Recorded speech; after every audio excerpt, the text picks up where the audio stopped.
Struggling to get your business online? At Domains2U, we make it easy with fast domain registration, powerful web hosting, and top-tier security solutions. Protect your data and customers with premium security features like domain privacy and SSL encryption.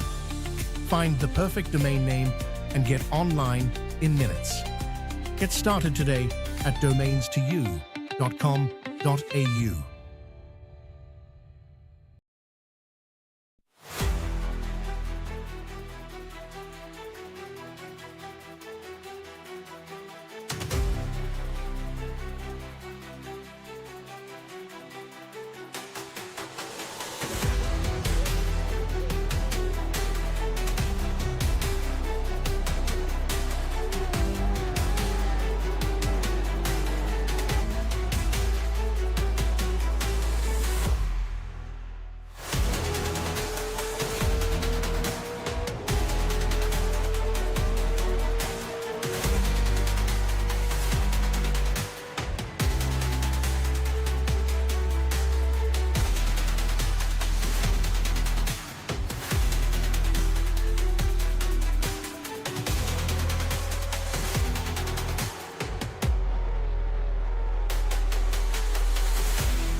Well, good evening, race fans, and welcome back to the MC Motorsport Domains2U MCV8 series, proudly supported, of course, by Domains2U, and you are here on Simple Racing Broadcast for what is set to be a very exciting round of racing once again for your Monday night.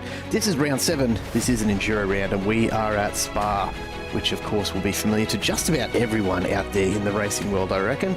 This is going to be a pretty interesting evening, I suspect. It may have serious championship implications. It's going to be a very, very long 90 minutes for these drivers, I expect, as they try to wrangle supercars around a circuit that is almost designed to punish Gen 3 supercars as much as it possibly can. And I suspect we're going to see tyres be the main feature of strategies here this evening. My name is Jared Cole. I'm joined in the booth once again by Isaac Fogarty. And Isaac, here we go, Spa Enduro time.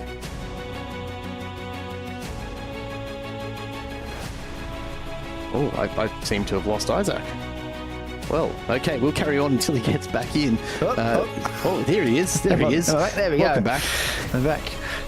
Yes, no, good evening, Jared. Good evening, everybody. And if you haven't heard of Spa, what rock have you been living under in the racing world? This is one of the best, well, the most well-known circuits, I think, in the world. And I think the crux of many marriages is gentlemen around the world tell their wife they're going to take them for a spa day, and they end up at the Spa-Francorchamps, which we are this evening.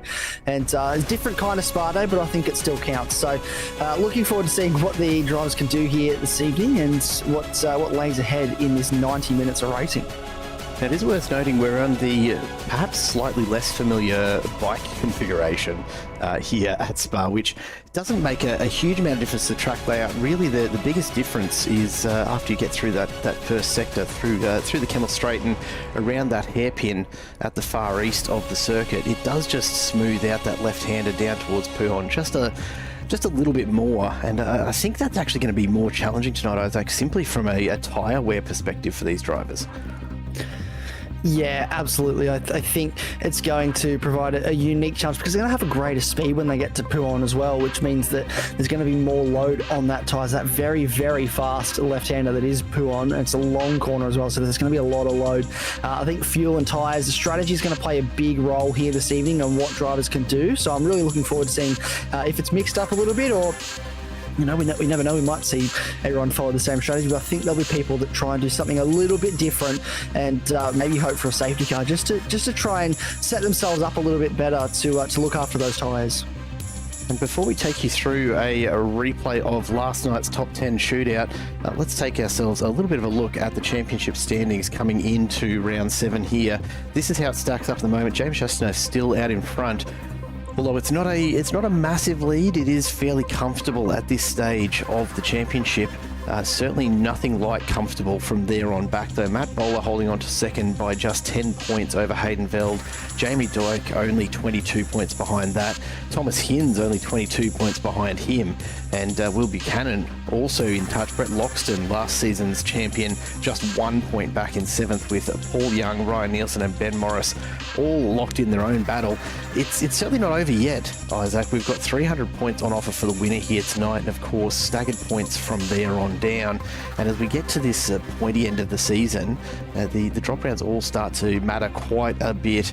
But I think it's got to be said, Chastain should be feeling relatively comfortable if he can keep it straight for the next few rounds. Yeah, I think he's definitely going to feel like he's in the box sheet. He's got, I don't like to say it, but I feel like he's probably got one hand on the trophy here.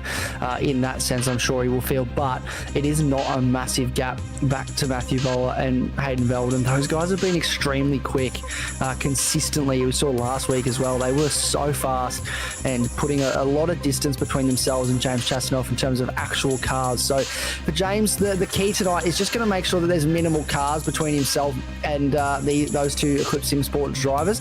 If he can do that, he'll minimise the points loss, or ideally he's going to finish ahead of them, and it's Spa, 90 minutes, so anything can happen. Absolutely it can. Of course, being an endurance round, the pre-qualifying happens on a Sunday night beforehand, and that includes the top 10 shootout. Let's take you through it right now as we look back on the top 10 shootout from last night here at Spa-Francorchamps. And our first man out on track for this run was, of course, Scott Watts from Brown Motorsport. And look, it's probably worth noting, it's an interesting shootout that we had last night, Isaac. There's a couple of factors that played into, unfortunately, a fairly low number of drivers actually being able to make it along to the pre-qual session. And so the mix for the top 10 shootout, a really different set of names to what you'd probably ordinarily expect from the championship standings.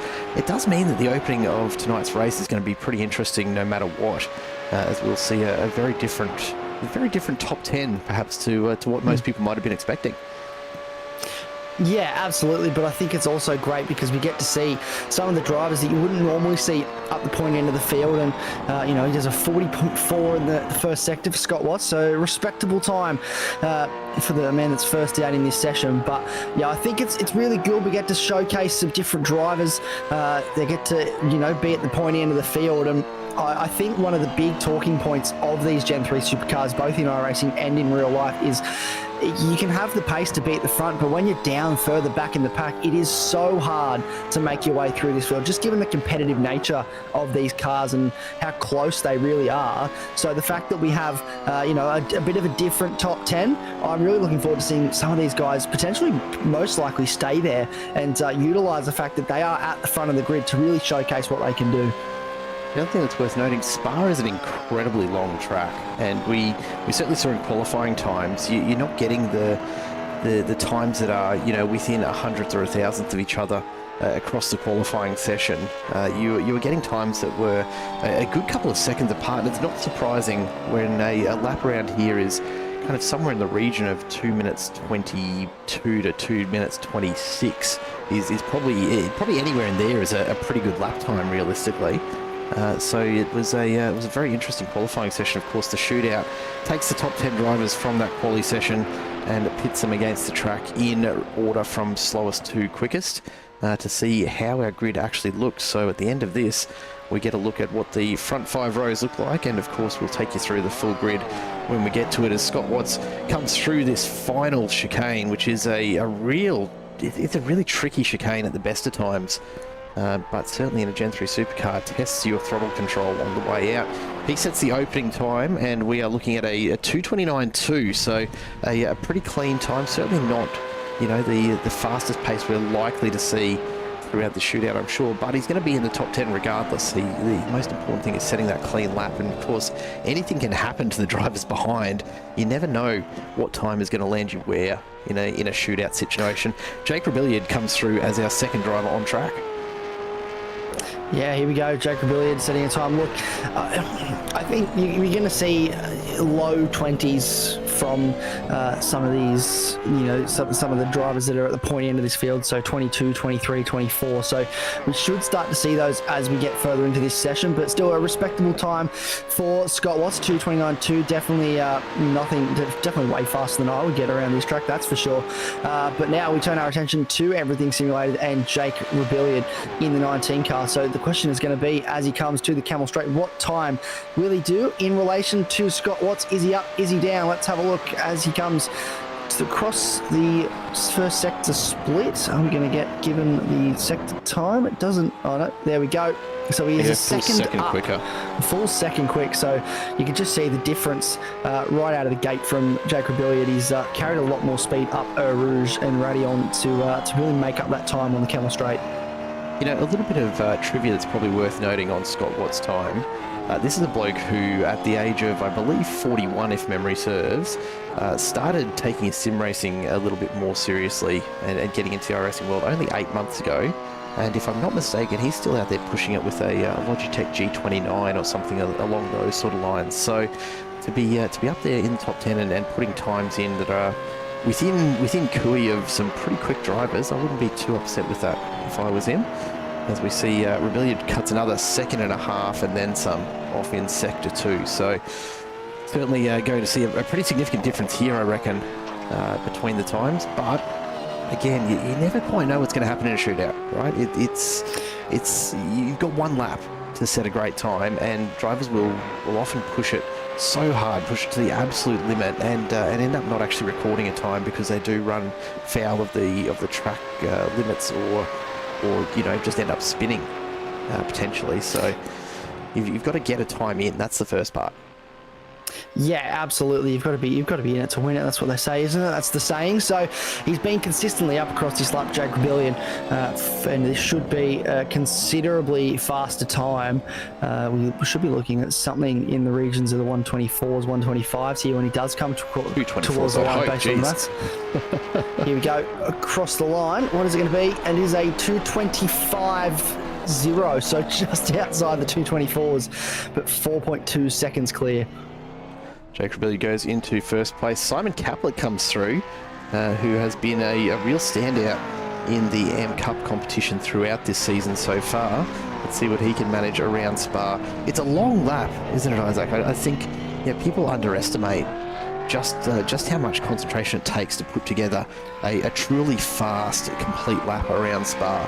It's a really, really flowy circuit, which does lend itself to perhaps being maybe a little easier to navigate in terms of the corners, but the momentum you get here is so important, particularly as you come up through Eau Rouge there and get down to the Camel Straight. The slightest of errors as you come up that hill can translate to 5 or 10 km/h difference at the end of this straight. It really is remarkable, the difference it makes. Oh, absolutely. Rebelliard, Radion and Eau Rouge are such key corners, and just up on the Rebelliard there is Simon Caplet. This is going to be a very close lap. I get the feeling between these two. Looking at that first sector split a little bit squirrely on the braking zone into the Burrells, and he carried a little bit too much speed, just missed the apex through Speaker's Corner now. And that's obviously we're using a slightly varied version of this from what you were used to seeing in F1. As we mentioned earlier, it is a bit of a straighter corner now into Pouon. Oh, a little bit of an overcorrection needed there. So that's going to affect the Sector 3 time. Yeah, look, 6 thousandths, but watch that Sector 3 time. I reckon that's going to cost him a tenth or two at least through there. We'll see that as he gets to the sector marker. Just a little bit of a correction on the way out as well. So maybe just pushing a little harder than he needs to here. I'm sure he'll be keeping a very, very close eye on the times he comes around. Look at that, almost 3/10 lost in that sector. So those couple of very minor moments over the course of just one sector of Spa, they really do add up to a pretty significant difference. And look, anywhere else, you'd say 3/10 is not too much to be, not too much to even be thinking about. You'd be out of the race by then. But 3/10 here at Spa, it's significant, but it's not something you can't overcome as you get through that final sector. Absolutely, and he had a lovely run through plunge one. Oh, yeah, lock up, misses the apex of the first stage of the bus stop. Out the final corner for Simon Caplet. What is the lap time going to be for the 99 car as he comes across the line? And he's just down a 10th down on Jake Rebellion in the end. And I think he probably would have had it, but that lock up into the bus stop chicane really did cost him. Yeah, it did, and it's just those tiny little moments that take you from a top time to potentially a fair way down through a top 10 shootout. You really need to put together an absolutely flawless lap. Let's see what Josh Harris can do as he gets around in the ADHD Camaro and starts his flying lap.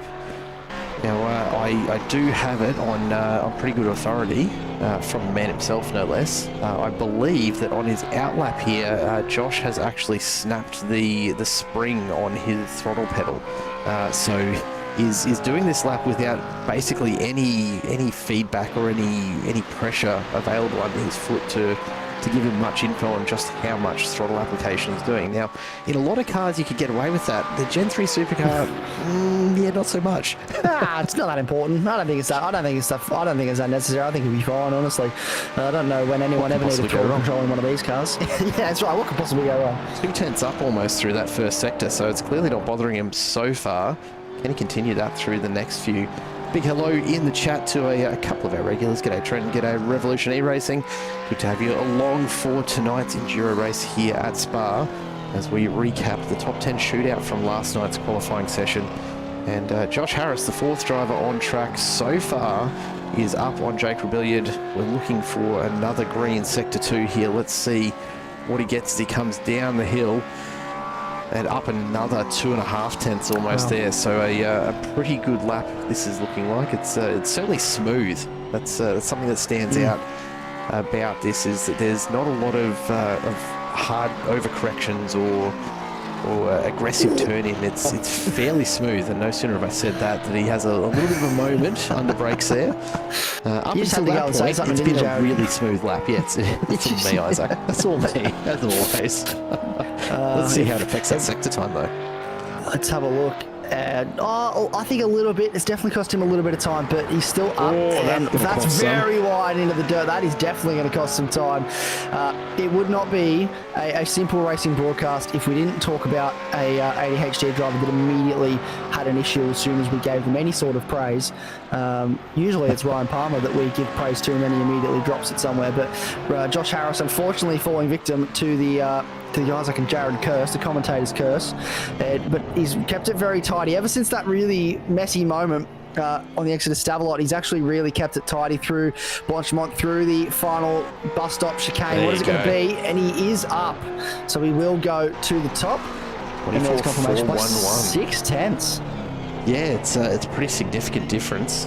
But all coming in the first 3 sectors. It was essentially the same pace through that final sector, and he would have lost so much acceleration just by dipping off into the gravel trap. I think more than anything, he'll probably be happy that he didn't actually pick up an off track and invalidate his entire lap. Dean Power now for Blackhawk Motorsport will be driver number 5 on the track. The number 93 is out there to see what he can deliver. So let's see how he goes around Spa. As we go down the hill once again, it's such an intimidating sight when you're behind the wheel of a car. You're coming down this hill full throttle, looking at this just absolute commitment required as you come through Radion, through Eau Rouge and up and over the top. You can't see anything as you make your way up there, and as you come over that crest in the background, you get a picture then of just how well you've done through the corner, or indeed how badly you've done through that corner, based on the position you come out of it in. Dean looks to have been fairly tidy, and look, only 3 thousandths off Josh Harris's time, so he's certainly in with a shot at the moment for this AMP Cup driver. Yeah, absolutely. He is flying through that first sector, not too far away from the time that Josh Harris did. That Urban Rouge and Radion, it is 35 to 40 meters of steep incline. It's a 17-degree gradient as well, which is a very steep incline. If you sort of put your hand sort of vertically up and then only move it 17 degrees, that's pretty steep. So it is quite tall. It's quite daunting when you take to it in a car, in a sim, or in a racing game, let alone simulator, let alone real life.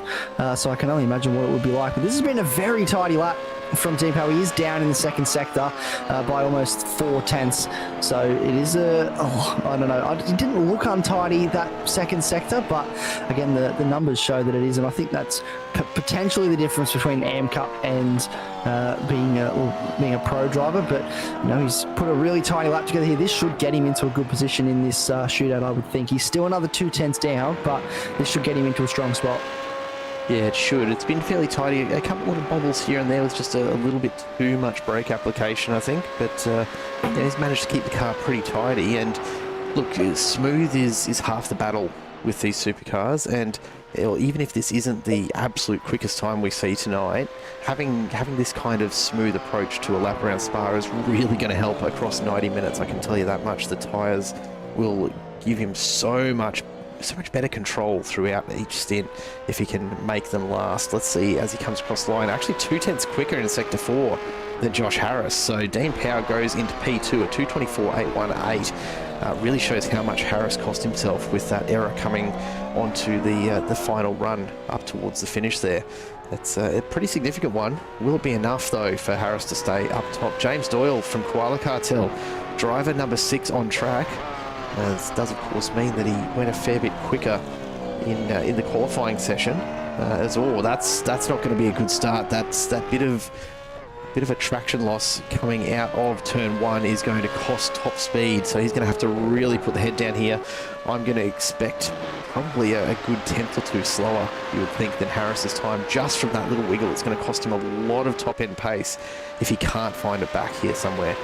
Mitch Curry just confirming in the chat, yeah, as we mentioned earlier, a bit of a scheduling conflict for qualifying. V8 Scops was on Sunday night as well. There you go, almost a tenth down. So Doyle's done a good job to recover that pace.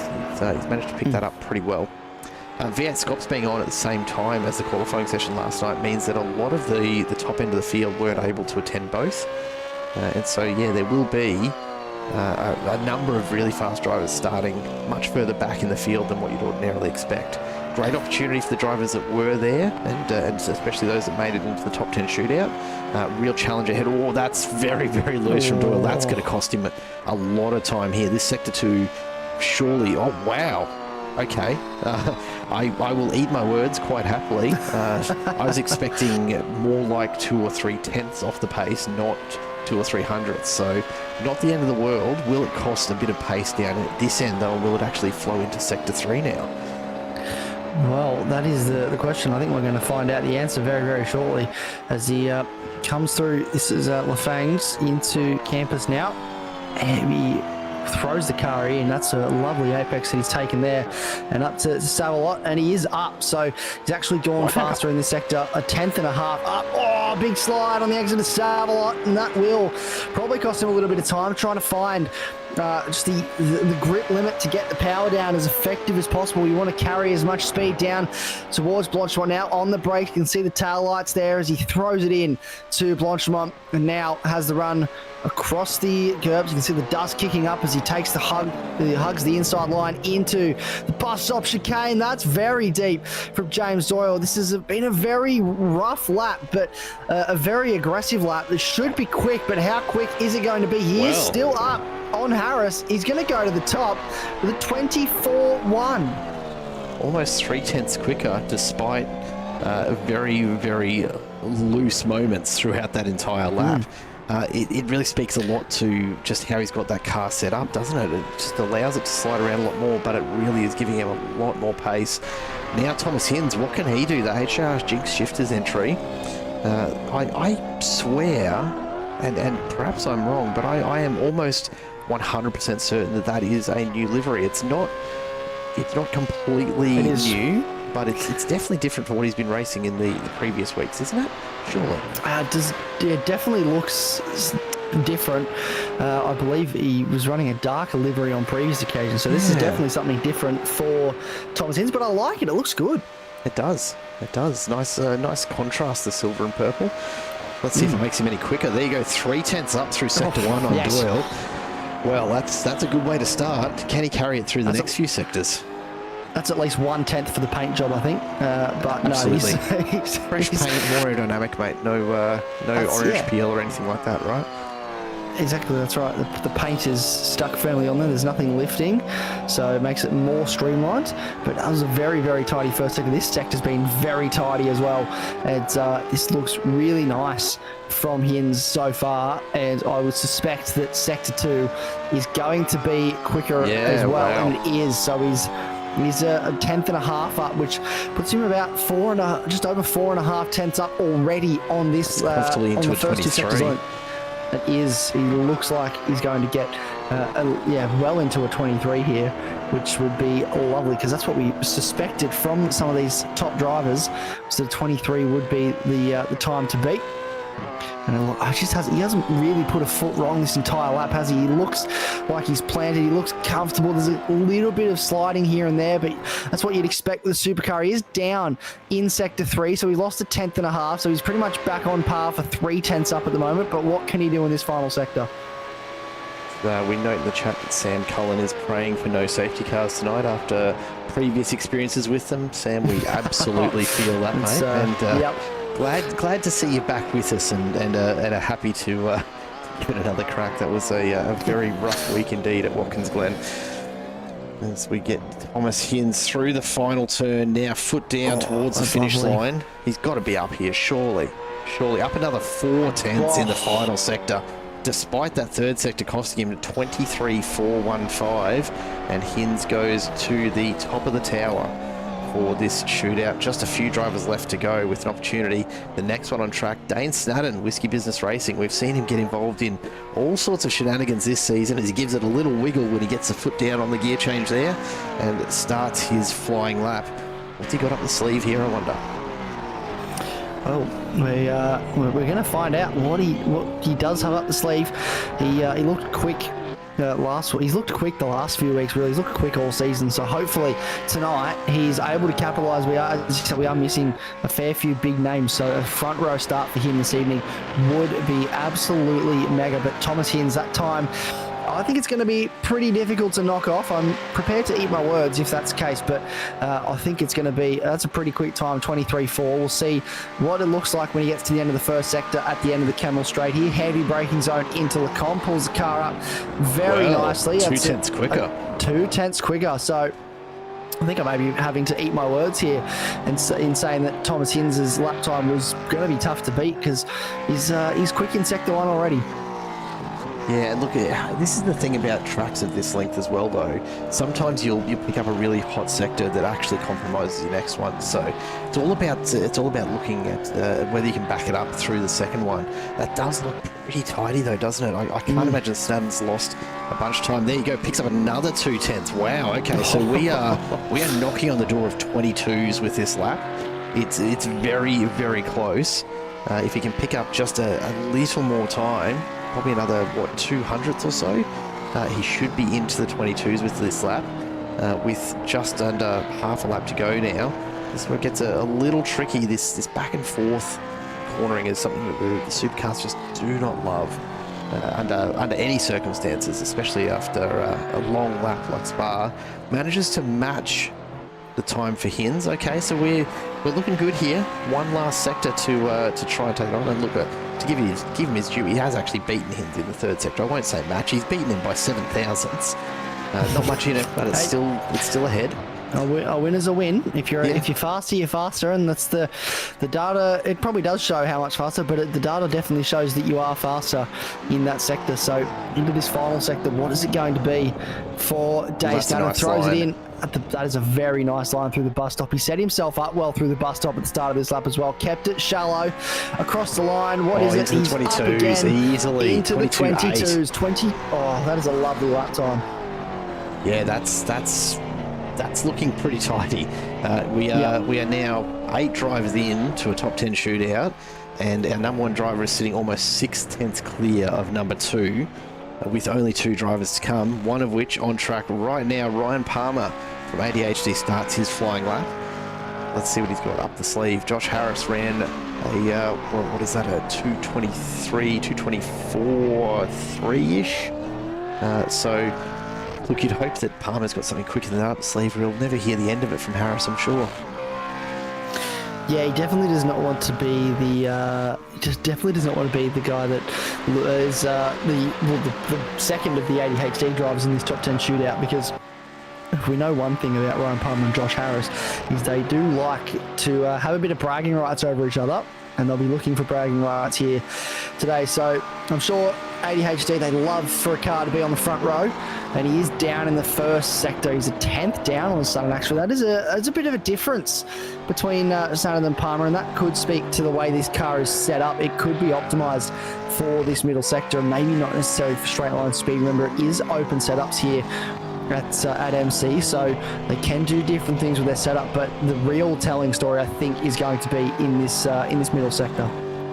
Yeah, and that little section just through there gives a bit of a glimpse at that. That was really, really smooth. Very tidy. I don't know if it'll be quicker. Oh, it's pretty much on par with Snadden. So he's looking like he might be just dipping back, just falling back to a 23 here with a couple of sectors to go. But, you know, there's plenty of breathing room. You've got almost 6/10 of gap to fit into between Snadden and Hins. At the moment, he's only chewed up, what, a 10th of that. So he's got some time up the sleeve. Let's see what Sector 3 delivers as he comes out of this bend. So picks up 2/10 there. Okay, so at this point, yeah, this is going to be really tight. He's about 600ths up on Dane Snadden through the first 3 sectors. What's he got through the final one? You've got to be so careful pushing this final sector. It's really, really easy to drift wide, and you can see him using all the track. You've got to be this curb here. It's so important to get that right, and make sure you get the drive down to get the pace back up before we get into this braking zone. Eats a lot of that inside sausage curb. That's got to slow him down. What's he going to run here? He's about 800ths up. Yeah, look, not what Ryan Palmer would have wanted, I'm sure. Oh, close though. Yeah, close. Still gets to within a 10th of Dane Snadden's time. And now the fastest driver in the open qualifying session, the last driver on track here in our top 10 shootout, Ben Morris from Phase 4 Motorsport, comes around the final bend and he'll start his flying lap. There's a lot of pressure on this last driver, isn't there? You know, you know you should be the quickest. You know that there's a lot of room between times, and I mean, honestly, this is probably one of the most spread out top 10 qualifying times that we've seen all season, just by the nature of Spa and the distance around this track. He's got a lot of time to play with, but he'll be wanting to come up with something pretty special here. Yeah, absolutely. The last thing you want to do is have this lap ruined by just, you know, taking on too much of that pressure. And Dane Snadden, Dane Snadden does sit at the top of this field. I had that right. I thought I second guessed myself for a second. He's up on Snadden in the first sector here, Morris. So he just needs to keep this tidy. He's a very good start to the lap, and an improvement on the first sector that was set by the man that currently sits on provisional pole. Would be very nervous, I'm sure, sitting back in the garage watching this lap. Ben Morris, isn't he doing a wonderful job at the moment? This looks very tidy through Sector 2 as well. I'd imagine this will be on a similar trend. As you said, the fastest man in qualifying, in open qualifying, and now looks like he may continue that run in the shootout. He's just down, so he's a 10th down, which means that he's only about 500ths of a second up at the moment, so it is close between these two. This could be a close lap. Yeah, this is going to be really tight. Snadden's run a very, very quick time there. So he'll be sitting there and feeling pretty happy with that, as he should. I mean, the worst case scenario for him right now is a front row start regardless. I mean, can Morris pull this back? That's the question. What's Sector 3 going to look like? Oh, that's dead even. He's still ahead. So close. But there's not much in it. We're talking, what, 600-700 at this point? Yeah, 600. So careful. You said 6-7 there, Jared. I know. Very I realised as soon as I said it, and I'm sure my kids are outside the door shaking their hands around and being ridiculous. Yeah. Isn't it just the most fun? Oh, that's wide. Oh, very wide. That's very wide. That's going to be an off-track.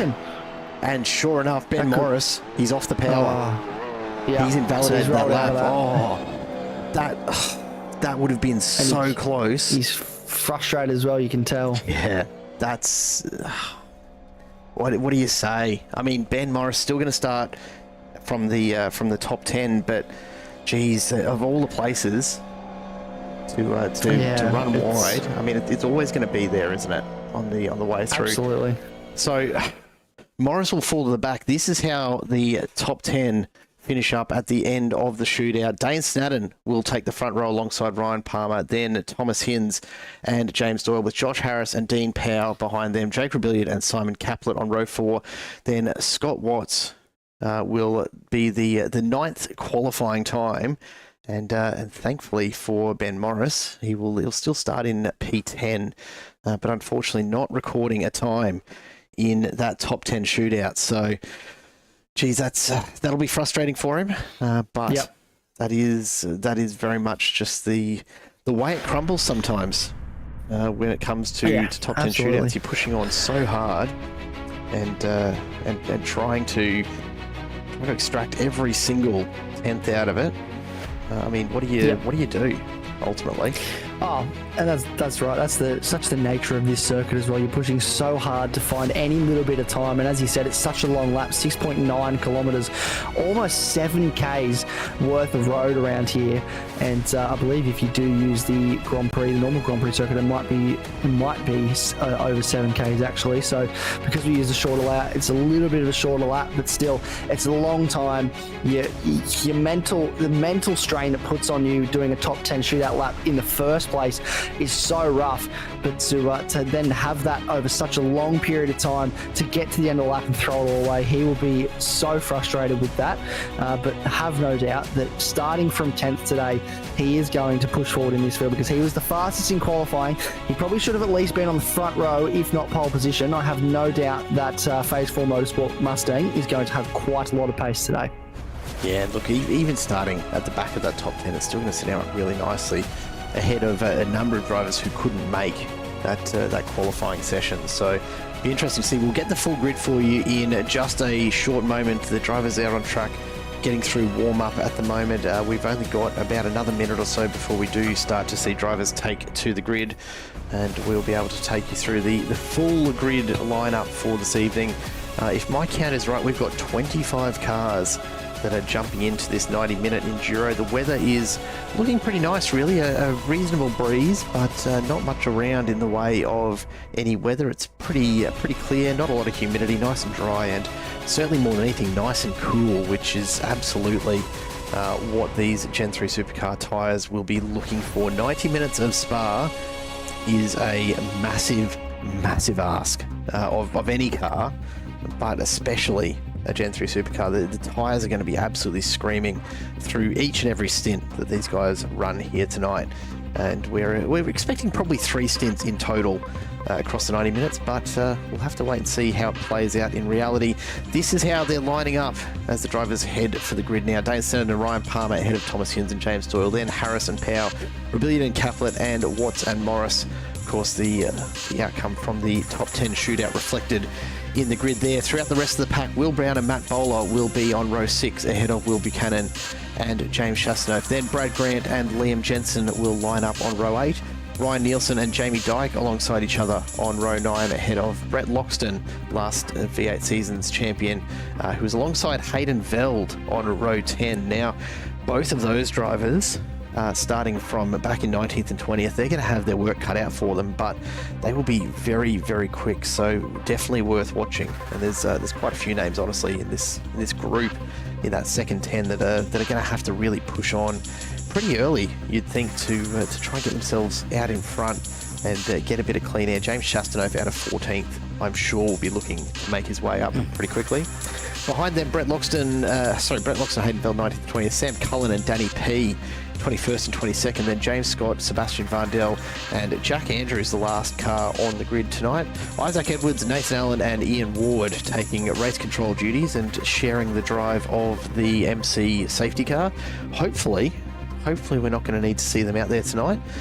Spa is, because it's not a track that does bring a lot of safety cars out, but I wonder if we might see at least one or two popped motors here tonight over the course of 90 minutes. It's a lot of strain to put on the engine, isn't it?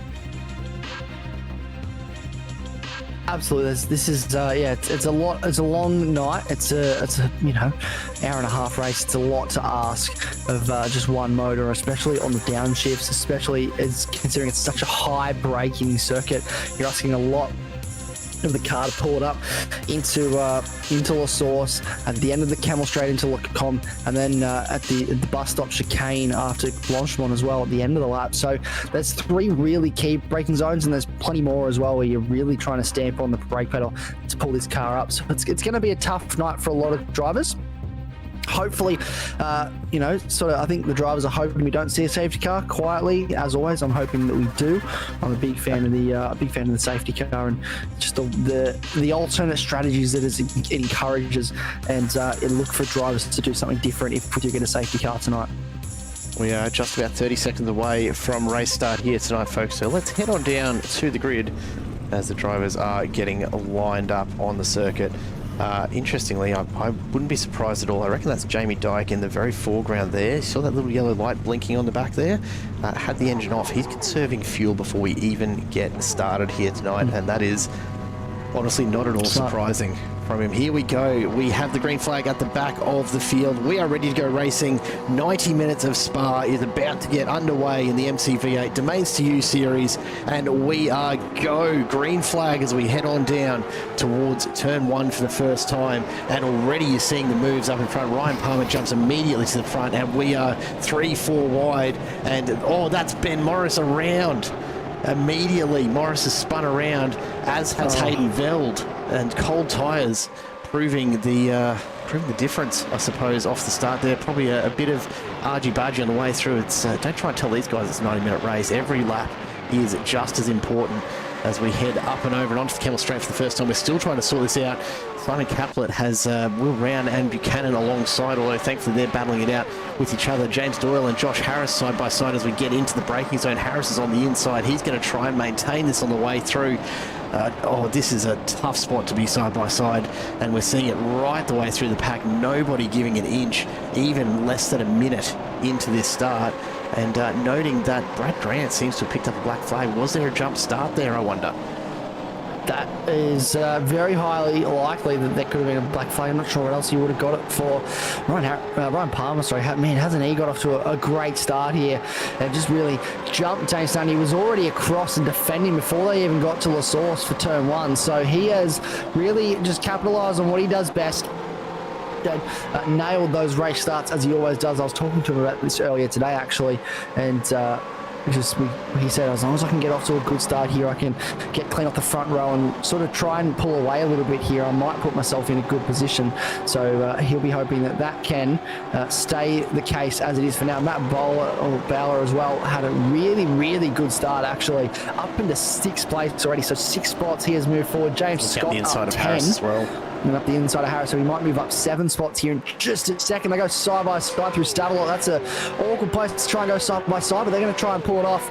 And I think they have maybe got that sorted out. There's going to be a couple of cars that might try and go side by side into Blanchemont, and that's probably not a place I would recommend going side by side. I think Harrison's up very, very wide there. That's got to be a slowdown. Surely it hasn't been. just an off track. I think he's probably been lucky there, but we're still side by side, 2-3 wide. Bit of a touch there for, was that Sam Cullen getting just a little bit of a touch up? And look at this, we're 3 and 4 wide on the exit. This run down the main straight is going to be something else as we head on down again. Wow, what an opening lap that has been. And it almost looks like we're still battling this out as Brad Grant comes in to serve that initial black flag. Geez, what a start to 90 minutes of racing. We've still got another, well, what, hour and 27 or so to go here.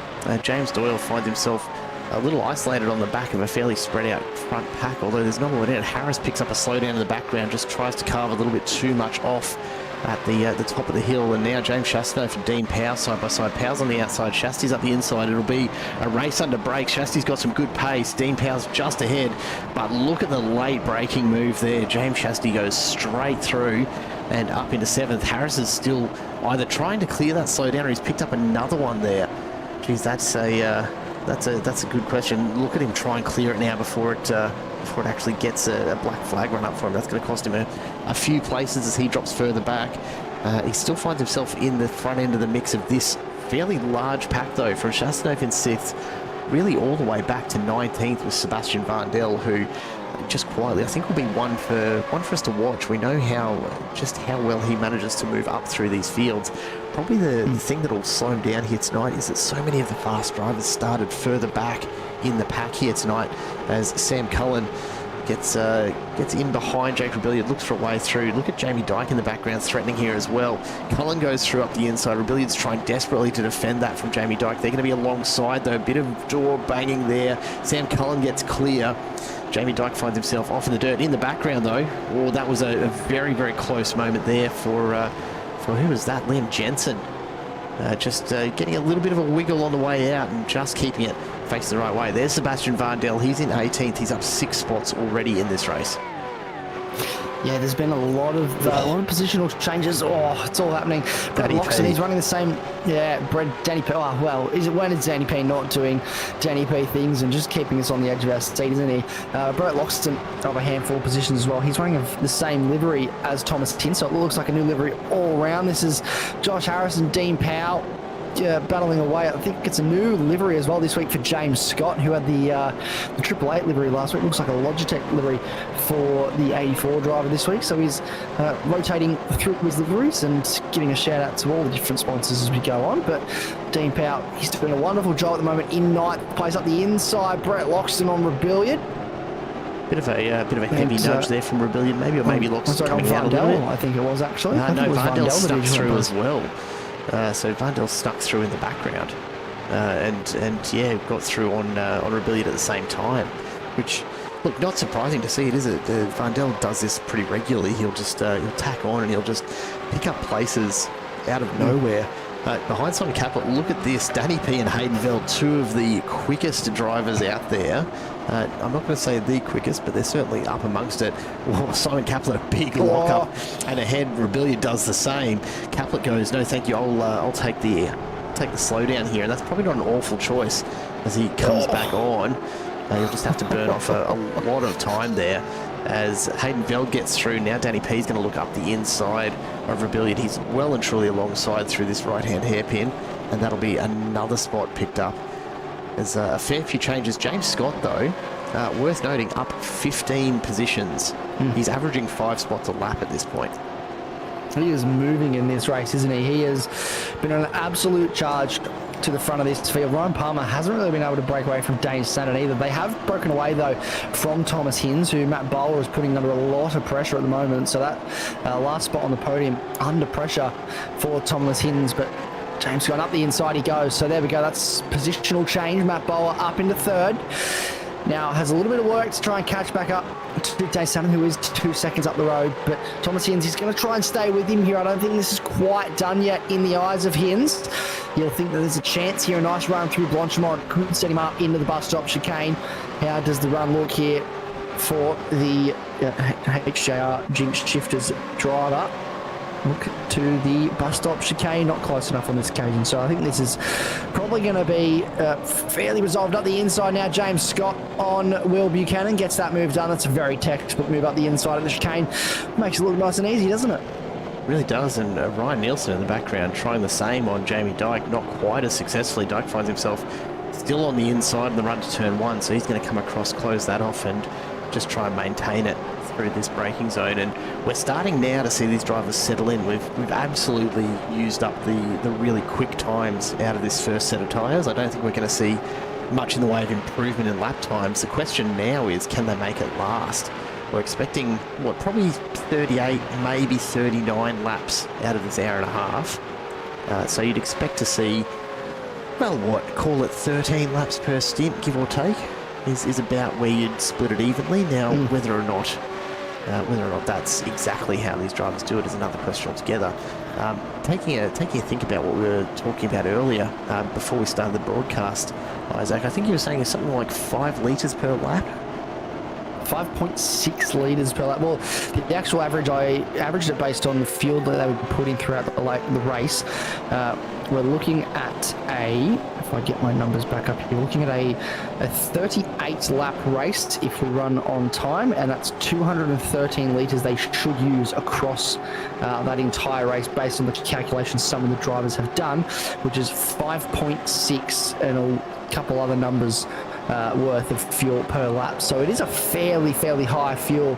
This is Jake Rebellion. He's got a black flag, and that car is looking very much worse for wear. That car, that's not going to turn. That's not going to turn. That is broken. Yeah, I'm not sure where he's hit the wall there, but it's certainly done some damage. We'll go back and we'll take a look at that in just a moment.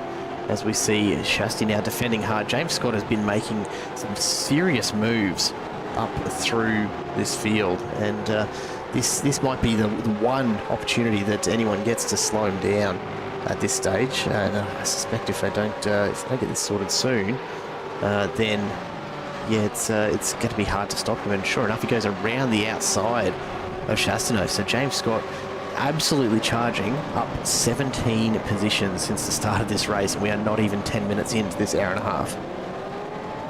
Yeah, he is. I don't really know how to describe what James Scott is doing other than just incredible at the moment. He's dominating. It is a dominating performance. And look, I know he's still a fair few positions away, but if I was Ryan Palmer, I'd be very nervous for the fact that this is how much he's moved in 10 minutes. There's going to be no time at all to the front of the field. Jamie Dyke up the inside of Josh Harris, maybe thought about it. Josh Harris was better under brakes, and around goes. So Loxton that's gone around. Ryan Nielsen that's gone around. So I thought it was Loxton that went around. Loxton went into the side of him, and I think that's what's put Nielsen sideways. He's even Veld's moving up through it. There you go. Veld is trying to come back through this field. He spun, obviously, remember, at turn 1 on lap 1, so he's had his work cut out for him to get back through this field. But man, he's up technically 5 spots now from where he started, so he's continuing to make gains as well. These Eclipse Sim Sports guys, they are so quick week in, week out. No matter where we go, I feel like we're always talking about how fast these Eclipse Sim Sports drivers are. Yeah, and it's so consistent as well. No matter which track we're at, they've just got huge pace. Jamie Dyke has a big look up the inside of Josh Harris. Harris will leave just enough room there to make it inviting, but not actually let him all the way through. They're going to be side by side in this left-hander, as Banana in the chat saying that he'd smoke them all on the bike. I do wonder what the time is on a MotoGP bike around here. I'll have to have a look into that when we get a moment. Dean Power and Sam Cullen side by side as they go through P1. Cullen gets his nose in front and takes the position. Jamie Dyke in the background, still stuck in behind Josh Harris for now, but I suspect he'll be continuing to push on pretty hard and just wanting to urge Harris along. He doesn't want to get stuck back here in the mid-pack for any longer than he absolutely has to. Out in front, Ryan Palmer is, well, about 13 seconds up from this part of the field at the moment.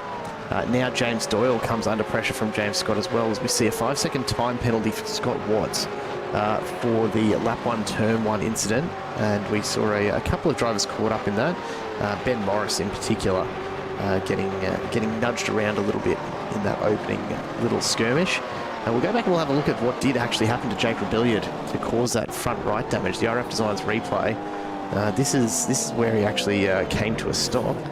We might have to go back a little bit further to find out just what has happened though, and I'm not entirely sure how far back it's been that this issue has occurred. This is all the way back on lap 3, so perhaps a little too far back. Although it looks... this is where Kaplan's gone through, so no damage through there. A little further on into lap 4, and side by side with Ben Morris. So I wonder if there's been a bit of contact here that's sent Rebellion into the wall or something like that. It can't be too much longer on from here that he's had the issues. So a long run down the Kemmel Straight, but has he just outbraked himself? In any case, whatever's caused the damage has been at high speed. Here comes Ben Morris up the inside, because it hasn't registered as a crash on any of our telemetry. So whatever it's been hasn't slowed Rebellion down a whole lot, but it certainly has done a good amount. There it is. Gets a bit loose, or tries to get the power down in the grass, and that's a big hit. Oh, that's a huge hit. I'm very surprised that didn't register as a crash. He just barely kept it above the crash threshold in pace there with the bounce off the wall, I guess. Yeah, well, that was a very, very hard hit indeed, and I can understand why he is now out of this race, unfortunately. He'll be very disappointed after starting inside the top 10, being in a strong position. For those of you playing at home, I've done a bit of research. The lap record on a bike right here for the Superbike World Championship is a 2-minute 19.1. To put that in comparison, the drivers here this evening were doing 22s in qualifying, and a Formula 1 car can do this circuit in 1 minute and 44 seconds. So 2 minutes 19, you would definitely get around here faster on a bike than you would in a supercar, but I think a Formula 1 car would just have you. And then look, now that said, MotoGP bike isn't something you can just walk into the dealership and buy either, so... no, that's right. Yeah, I wonder what time difference there'd be in that, but yeah, look, I don't know if I'd count 3 or 4 seconds faster across a 2.5 minute lap as smoking them necessarily. I don't know. It's quicker. I don't know about smoking them. It's a fair gap. I think if you look back and you can't see a car behind you, then you've probably spoken. This is Jamie Dyke up the inside of Josh Harris into the bus stop chicane, and he's done a wonderful job of that to get around, up the inside and then around the outside. And now it's going to leave Josh Harris vulnerable to Danny P here as they run towards I've lost my corner names. Up the inside in turn 1. Thought about it, Danny P. Josh Harris has gone very wide trying to give him room. That's actually left room for Danny P to go up the inside and open that door for him. And now Josh Harris has lost another spot, and he could lose one more spot, a third spot yet again to Brett Loxton, who's lurking right behind, the pressure on for the ADHD driver. And look at how close Brett Loxton is to the rear wing of Josh Harris here, trying to do a little bit to break the slipstream, but pulls alongside the side draft, very strong in these cars. And we go up the inside into Lacombe now, and that is a lovely overtake from Brett Loxton, and a third spot lost in probably about as many corners for Josh Harris. Jamie Dyke's been carrying a slowdown since Rouge, and sure enough backs off to finally get that off his record. Danny P goes through, and now he'll come under pressure from Brett Loxton. Speaking of pressure, out in front, Ryan Palmer, he's been cruising along reasonably comfortably out in front for the better part of 15 minutes, but now Matt Bowler, the Eclipse Imports driver, has caught up to him and is right on that rear bumper. It's taken a while for anyone to get close enough to really challenge Palmer after the start that he had, but as everyone started to just fight their way through a fairly mixed up grid. Big moment there for Palmer as well as he tries to put the power down with that wheel dipping off into the kitty litter. Big slide as well. You can tell he's pushing hard here to just try and stay ahead, but that's going to be enough for Bowler to get up alongside. Now, here's the question, who blinks first here? Palmer's going to squeeze him all the way out to the track limits as often as he possibly can, try and force a slowdown, but in the end, Bowler makes it look relatively easy. Palmer just lost too much speed with those couple of very, very minor slides. And a big hello and thank you to Nathan Allen from Race Control in the chat. Sorry from RC, the monkey forgot its training. Jeez. Mitch Curry, show us the onboard of Bowler. Which onboard do you want, mate? The overtake there, or just the correction from Palmer? Because I reckon that was probably relatively hairy. Absolutely, very hairy. You talked about who's going to back out first. If if anyone's going to back out first, it won't be the man named Ryan Palmer. He is not someone that will back out very easily, but he's going to try and stay with Matt Bowler here. I don't know if he's going to have the pace, though. These Eclipse Sim Sports drivers very, very fast. William Brown putting Sam Cohen under a lot of pressure and doing everything he can. That's a lovely run up through Rouge and then across the top of Radion, and now should have the straight line speed, hopefully, to make a move as they come towards Lake Home. You got Hayden Veld in front. Hayden Veld is up inside the top 10 now, keep in mind. Jack Andrews up the inside of Dean Powell under brake, so Will Brown's teammate gets that done. A little bit of a touch up front to rear on the exit of the first of the Lake Combs corners, but that is a position done for Jack Andrews, and hopefully Will Brown will be thinking he can do something very similar very soon to Sam Cullen to get himself up inside the top 10. But that is now all three of the Eclipse Sim Sport cars inside the top 10 after they all started outside the top 10. Matt Bowler's up 11 spots. James Scott's up 20 spots. He's just gone past Dane Snatter, and that's a lovely overtake up the inside to move up 20 positions. Hayden Veld's also up 11 spots. So they are the biggest movers. All three Eclipse Sim Sports drivers are three of the biggest movers in this race so far. I don't count out Sebastian Vandel either. He is doing what we've seen him do so many times already this season. He's up 12 spots at the moment, into 12th, and just caught up right in the middle at the moment of Will Brown and Ryan Nielsen. A bit of a question with the last five cars. Question from Lizzie, what's happening with them?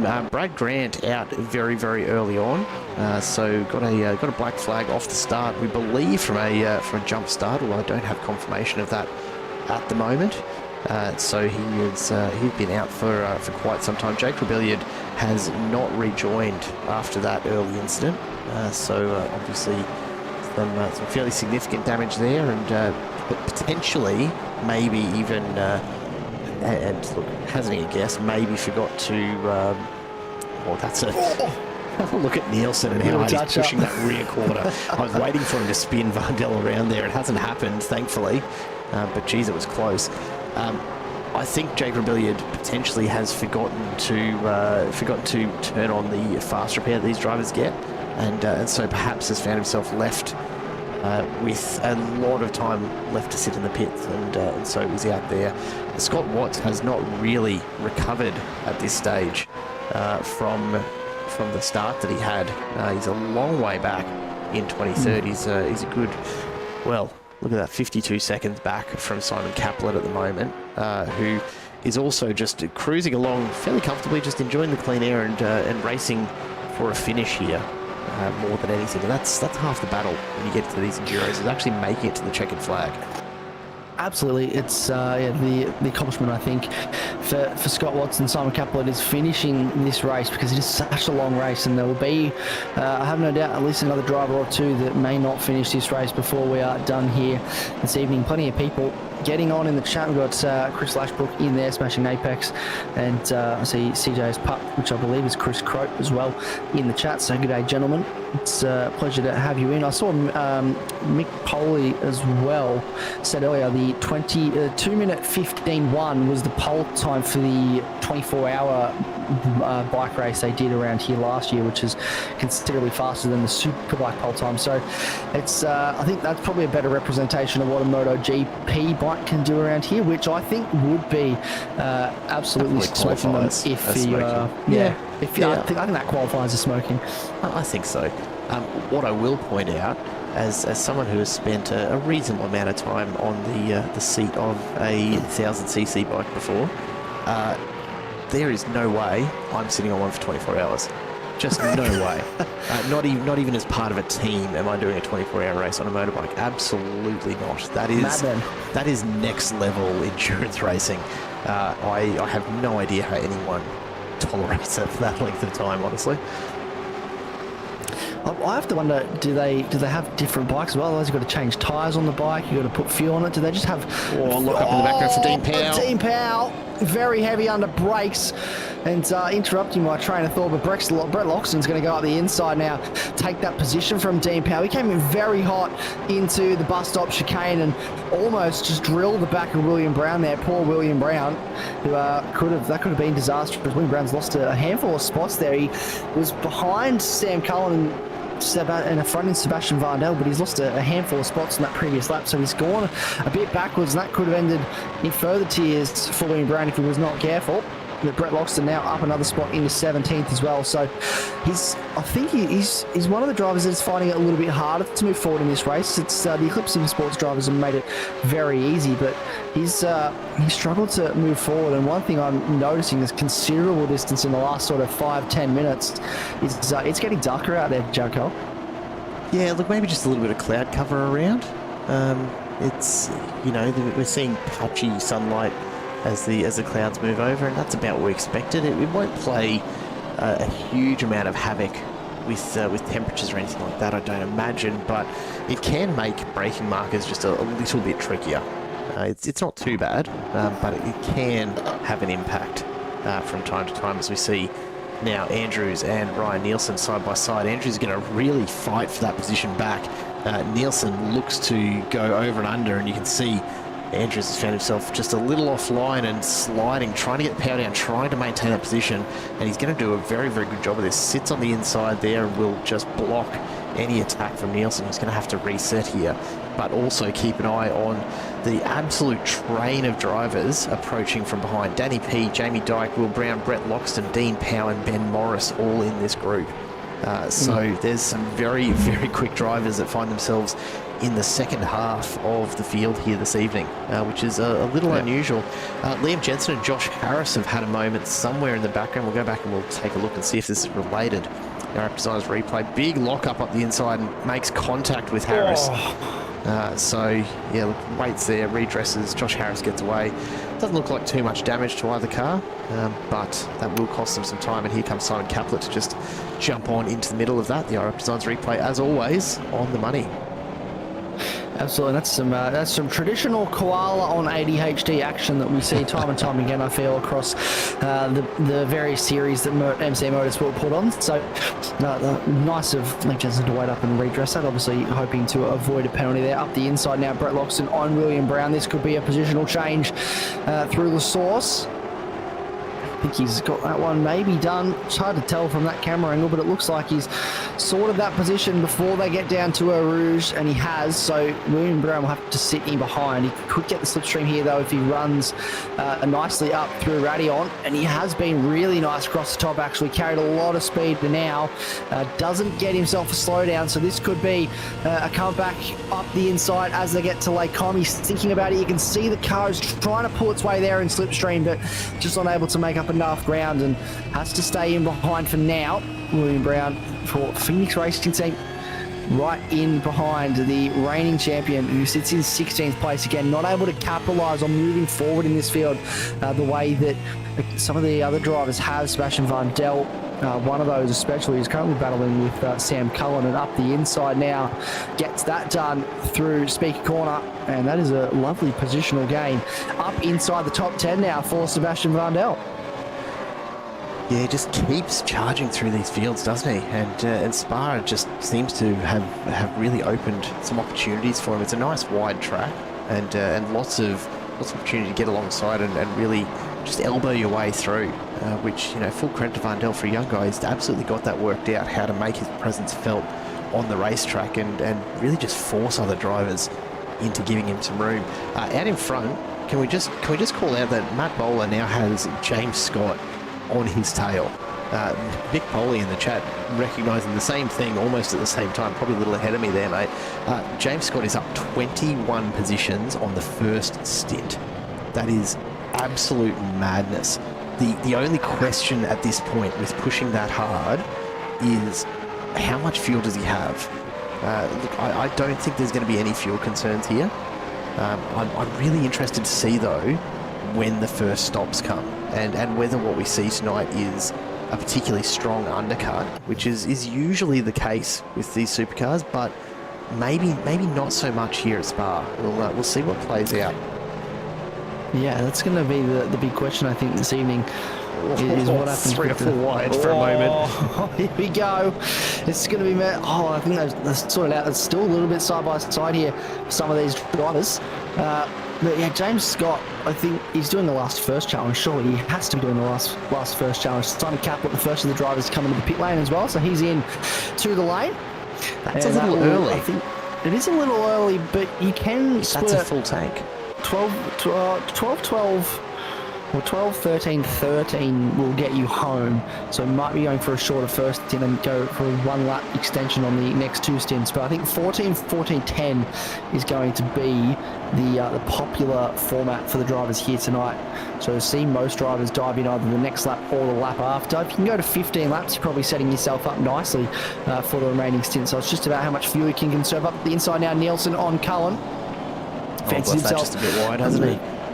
He has come off just a little bit wide, lost a bit of momentum, and I think Andrew's going to try and go with Nielsen there, but was not able to quite follow him through. And now Jamie Dyke, look at this battle pack. I cannot believe 20 minutes into this race, we have from 10th all the way down to 18th, we have 9 cars battling for the same bit of road. Like, look at that camera shot, isn't it? It's just wonderful, isn't it? It is. You know what's really interesting though? Look at the names that are in here. We've got Nielsen, we've got Cullen, we've got Jack Andrews has found his way into the middle of it. He's up 12 spots. Jamie Dyke's locked in here. Danny P, Brett Loxton, Ben Morris, and Will Brown. These guys are generally up in the top 10 in this series. You know, there's a good number of them represented in the top 10 of pretty much any race so far this season, I would say. And right now, they're finding themselves in the latter half of the field. And because of the battling going on, they're actually running a reasonable amount slower than Bowler and Scott out in front. Ryan Palmer comes in. He's in. Yep. So that's, yeah, look, and we're going to see a couple more dive in here as well. So there goes Jack Andrews, there goes Jamie Dyke.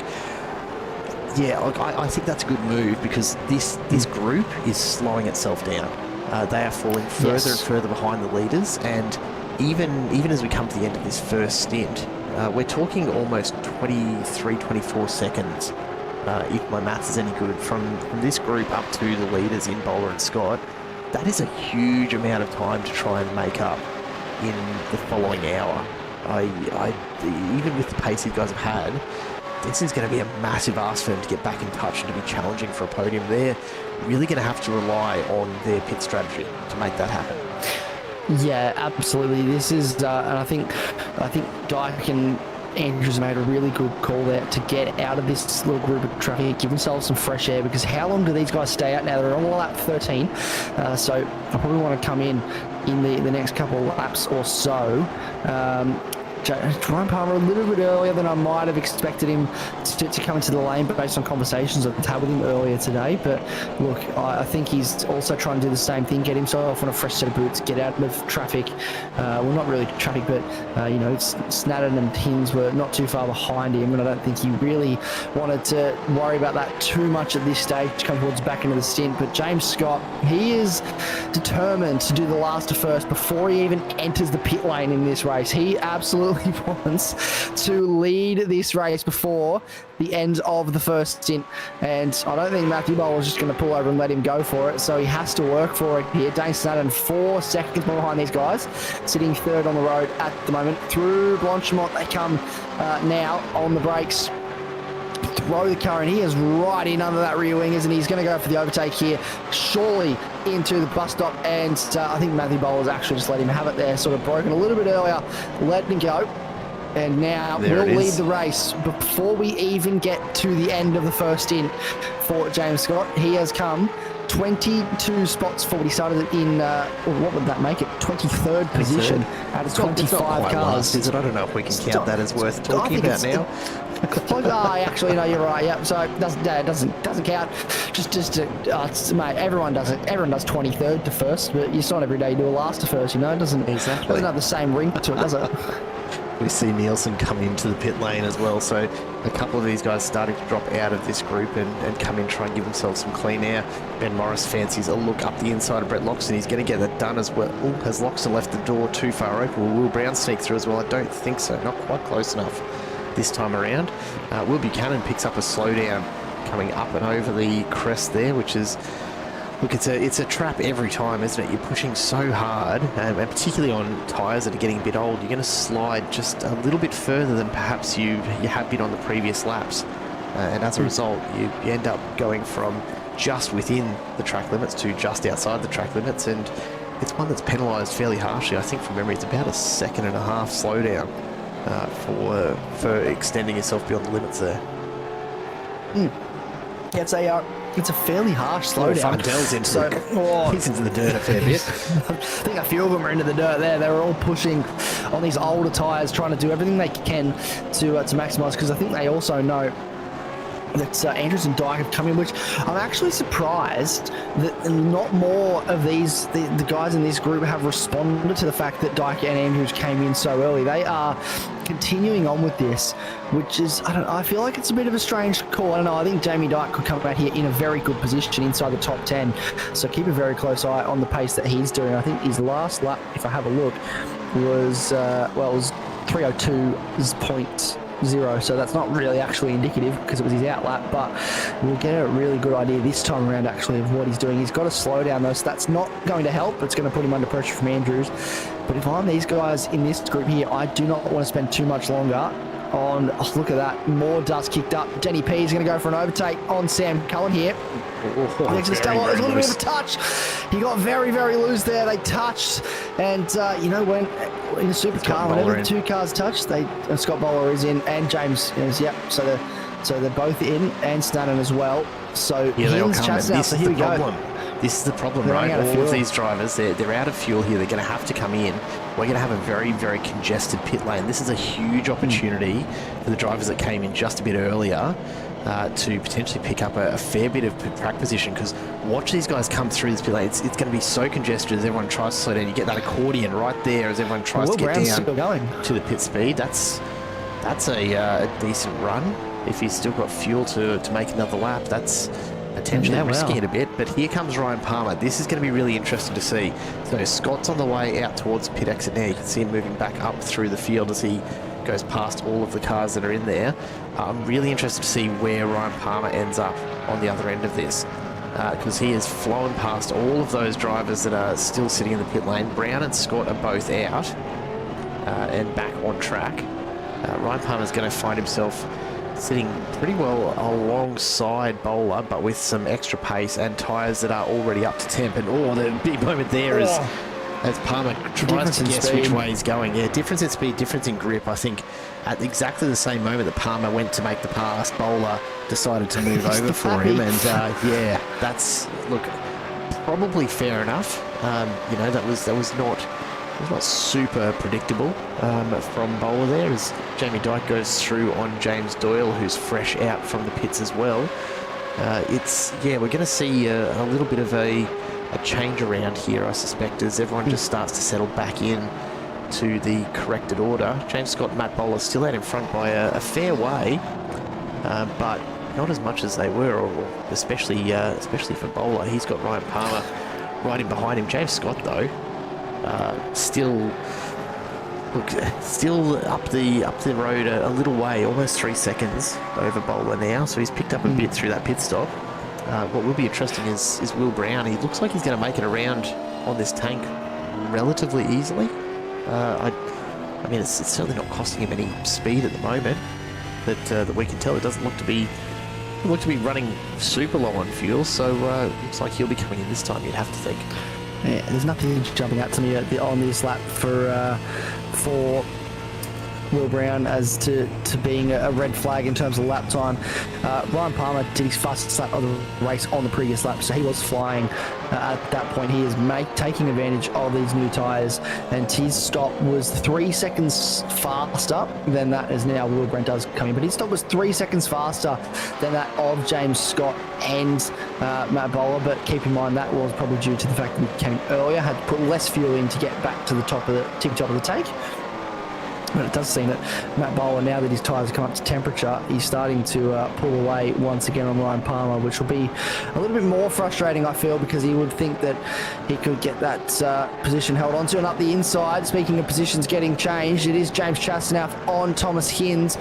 Chastanoff tried to go the inside to the outside, but Hinds held it there and held his position pretty well. He's managed to stay in front for now as a run to the source. And I think Chastain had a little bit of think. He does have a massive think about it there in the second phase, a very late look. And Hinds was aware of it, gave him space, but he wasn't close enough on that occasion. Yeah, Chastain's carrying a lot of pace at the moment, so Hinds is under a huge amount of pressure. He'll be hoping that Will Buchanan can start to apply a bit of pressure and just distract Chastain for a little here, perhaps. But look at the run that Chastain's got out of the crest and just absolutely flies up alongside. Thomas Hinds has no way to respond to that, and Buchanan tucked in behind is going to be able to go with him. I don't know if he's going to quite get there by the time we get to the corner. It's going to be, oh, that's an awkward spot for Buchanan. Hayden Veld now will look to take advantage of it as well. He's not quite going to get there. It's a really, really tough spot to find yourself caught in when you're following that faster driver through, but you've got the driver being overtaken is on your inside there. You've really got to trust the braking from the driver in front. Chastain did a really good job of being predictable on that, so everyone survived, but Buchanan would have had just a bit of a concern in the back of the head, I'm sure, as to whether or not he was going to survive that one. Yeah, definitely. He would have been in the back of his mind. He would have definitely wanted to get out the other side to make sure that. Oh, here we go. Speaking of getting out the other side, this is Caplet and Dean Power going for it. So Dean Power fallen further back in the field. Simon Caplet, after those pit stops, the early stop for him has actually paid dividends in terms of track position, and he is up into the top 20 now. Will Brown staying out late is now 25 seconds behind Liam Jensen. So I feel like something has to have happened in that pit stop for Will Brown to be in there as long as he was, because he definitely was not in that position in that position in the field before that first round of pit stops. So that's a strange one. We'll keep an eye on that. But this is pressure that Dean Power is putting on Simon Caplet with the much fresher tyres. Simon Caplet came to the lane on lap 11, Dean Power on lap 14. So there's 3 laps difference, which on paper doesn't seem like a lot, but given the nature of how long this track is, that is a fairly big difference in terms of tyre life. It is, and we'll just have to see what happens for Caplet throughout this stint and how far he can make that fuel run as he continues to be under pressure. Dean Power's pushing really, really hard. Caplet goes to the inside to defend. Power's going to get pushed outside, but that'll put him on the inside for the next few turns. So I think Caplet's about to give up 19th position here. Dean Power has the inside run. Caplet's going to do everything he can to hold around the outside, but I don't know if... look, he's managed to hold on to that. Liam Jensen now in the background. Are we going to go 3 wide into the bus stop? Surely not. Caplet's going to defend the inside position, and he just might hang on to this. But Dean Power alongside, there we go. Too easy, although Caplet's got the pace out. Liam Jensen gives Power... Jeez, this is... I cannot decide who's going to take this. Power was a little bit slower out of that turn than I was probably expecting, and Caplet gets a bit of a lift there, and unsafe pit entry for Will Brown. So race control coming through with the goods there. He's had an unsafe pit entry issued by iRacing, so a 40-second stop and hold, a minute 13 total in the pit bay for Will Brown, finds him back in 22nd. That's got to be a slowdown there for Caplet, surely. No? Oh, no, he's got away with it. He has got away with it. Off track, maybe. I did notice at the time, I didn't think too much of it, but that he used he cut a lot of the track on entry to the pit, did Will Brown. So I guess that's, I did wonder quietly to myself if anything was going to come of that. But here we go. Have a look at this, ladies and gentlemen. And look at, that is quite a large cut. Yeah, it's pretty much 4 wheels not on the track. iRacing's going to definitely frown on that one. And that will absolutely get you a stop and hold from the iRacing stewards. And that would explain a few things. A little bit hard done by, but there's that grey stuff there for a reason. You've got to make sure that you stick on that bit and not on the painter bit, because there is rules about that. Obviously, having safe entries and exits from the pit lane. Safe exit unsafe exit from the pits here is pretty hard to do, given the nature. You just get sort of spat back out, and you're right there, so there's not really far you can go. But the entry here is a little bit subjective. This is Jack Andrews, Brown's teammate, in 10th place at the moment. So Jamie Dyke and Jack Andrews We sort of predicted this before. Their early stoppers meant that they now are in 9th and 10th place inside the top 10 respectively. Jamie Dykes lost a spot to Jack Andrews with that slowdown and has seemed to have got it back, but Jack Andrews isn't going to let it go quietly. And Ryan Nielsen has also decided that he wants in on this little battle for the top 10. So they've left Jamie Doyle behind. James Doyle behind, and he's in 12th place now, of second and a half back with Sebastian Vandel, Denny P, Ben Morris, Sam Cullen, and Brett Loxton all for company. But then you've got this little battle for the last spot in the top 10 between these three. Yeah, there's still plenty going on throughout. Just up the road from them, Thomas Hinz and Will Buchanan absolutely nose to tail as we come down the Kemmel Straight once again, and Buchanan's going to get up the inside here. Hinz lets him go through without too much of a contest, and I wouldn't be surprised at all to if we were inside Thomas Hinz's head right now, to think that was a strategy move to try and get him behind and maybe save just a little bit of fuel across the next, 20 odd minutes or so. I think it's probably not a bad idea, although Buchanan just had a huge amount of pace as well. Further back, Simon Caplet, look, he's given up that position to Dean Powell, who's started to pull away into the distance, but Liam Jensen just cannot find his way past it. Caplet's been putting on a massive effort in terms of defensive driving, and Jensen just cannot find a way through at this point. He's stuck in behind Simon Caplet in 20th position, and considering where we usually see Jensen running about in this field, this is a really good bit of driving from Caplet. Yeah, this is just really, really nice from Simon Caplet. He said it. He is just defending beautifully. Obviously came in significantly earlier than both of these drivers. Liam Jensen also on lap 14, so 3 lap older tyres again compared to what the car behind has. But he's making that Camaro as wide as he possibly can, and defending. Well, yeah, we saw the racing they did earlier. It was just a beautiful bit of racing between these three, and it's continued on. A little bit of a think about a look from Liam Jensen as they run down towards the bottom end of this circuit and in towards the final sector. We're getting into about the halfway point now of this race. 19 laps down, almost 20 laps, and we're at almost at the 4 to 5 minute mark. Out the inside, James Doyle defending from Sebastian Vandel, who goes through in the first phase of the bus stop chicane. That's a lovely textbook overtake there from Sebastian Vandel, who's now up 12 spots in this race, continuing to move forward. Jack Andrews up 15, Hayden Veld up 14, but James Scott, who leads this race, up 22 positions after starting 23rd. A huge drive, and it's hard to imagine a scenario where he doesn't take the win here. It's not a massive gap to Bowler, but 5 seconds at this point may as well be 5 minutes. James Scott has got himself out in front and has continued to put out some pretty significant pace as Andrews picks up a slowdown, as does Vandel behind. So Ryan Nielsen will probably benefit here, and in the background you'd expect Danny P to close in a fair bit on Vandel as he tries to clear that. I wonder if he's actually going to manage to get through, though. Vandel's going to do everything he can to bleed it off on the apexes, and indeed he does get it cleared there. So he's done a great job to stay ahead of Danny P for the moment, but does bring both the 970 and the 23 car of Ben Morris into play in this group, and all of a sudden it's no longer a head-to-head battle between Doyle and Vandel. They've got Danny P and Ben Morris along for company as they head down the hill. Once again, lap 19, 45 minutes in. We're pretty much at the halfway point of round 7 here, the Domains2U MCV8 series. 90 minutes of endurance racing around Spa in these Gen 3 supercars. And I don't think it's been quite what we expected at all. It was a very, very confused grid, let's say, considering just how backwards it was from what we'd usually expect in terms of qualifying times and positions. But the story today, James Scott out in front, up 22 spots. He's still lapping, high 22s, which is phenomenally fast, considering that his tyres are already 6 laps old. Danny P goes very, very wide. So yeah, that'll be a touch of a slowdown for him to serve there. As in the background, Sam Cullen and Brett Loxton see an opportunity to catch up and join onto this group as well.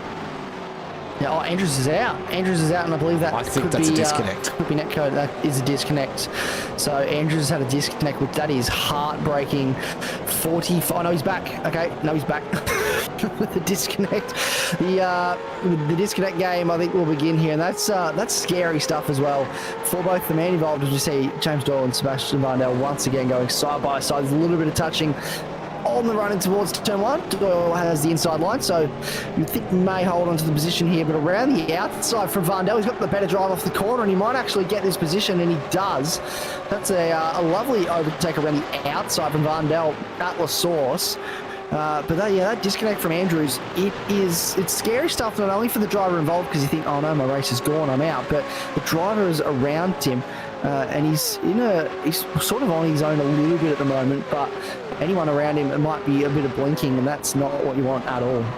Yeah, I think that's probably the best case scenario, isn't it? If you're going to drop out for a couple of seconds, you want it to be when there's no one around you on track, and you're not putting your race or indeed anyone else's at risk. So hopefully just a minor blip in the night of racing for Jack Andrews, and that he can make it home without any further issue, because he's not too badly placed, is he? Just outside the top 10. It's a pretty good position to be in at this stage of the race. Ryan Palmer sitting comfortably in third at the moment, with a couple of seconds gap over Dane Stadden, who's also having a crack of a race. Hayden Veld he's on the move. He's up 15 spots, but that seems to have slowed a little bit, and I think this is where perhaps a little bit of strategy starts to come into it. You're pushing pretty close to where we'll see the final stops happen.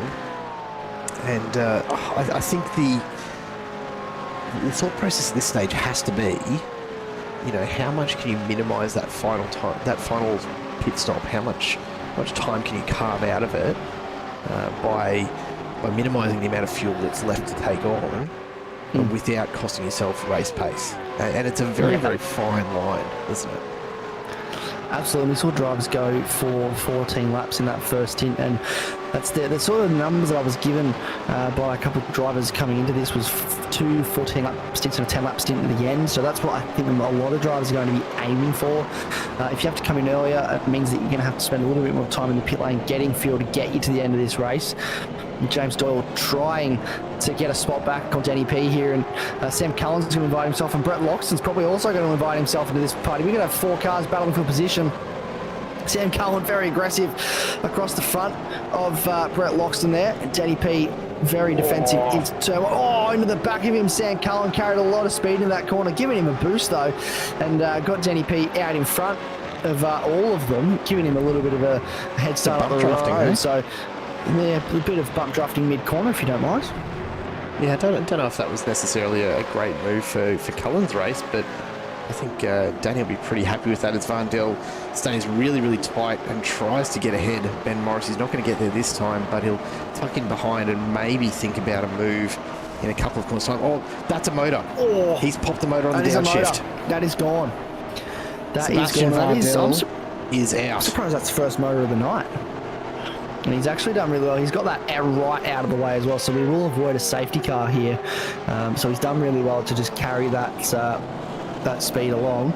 But yeah, that is super frustrating for Sebastian Varndell. I'm also surprised that's the first motor we've seen so far tonight. That's very surprising indeed. But it is one of those very heavy braking zones into Lacombe, the end of the Camel Straight. It's one of the 3 key braking zones that we sort of talked about, where those motors are going to be under a lot of stress and a lot of pressure.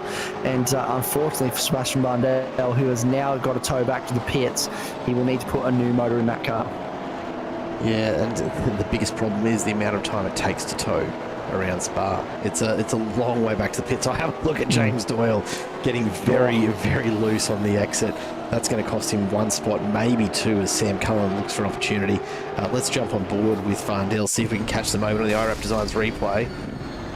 And yeah, just a little prior to that would be exactly where it's gone wrong. We might go back just a little further and have a look at this. So up and over the top. Yeah. And there he is.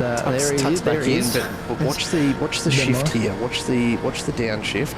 Just accidentally, just a little bit too far. Didn't mean to go into third there, I don't think. But that is well and truly enough to pop that motor.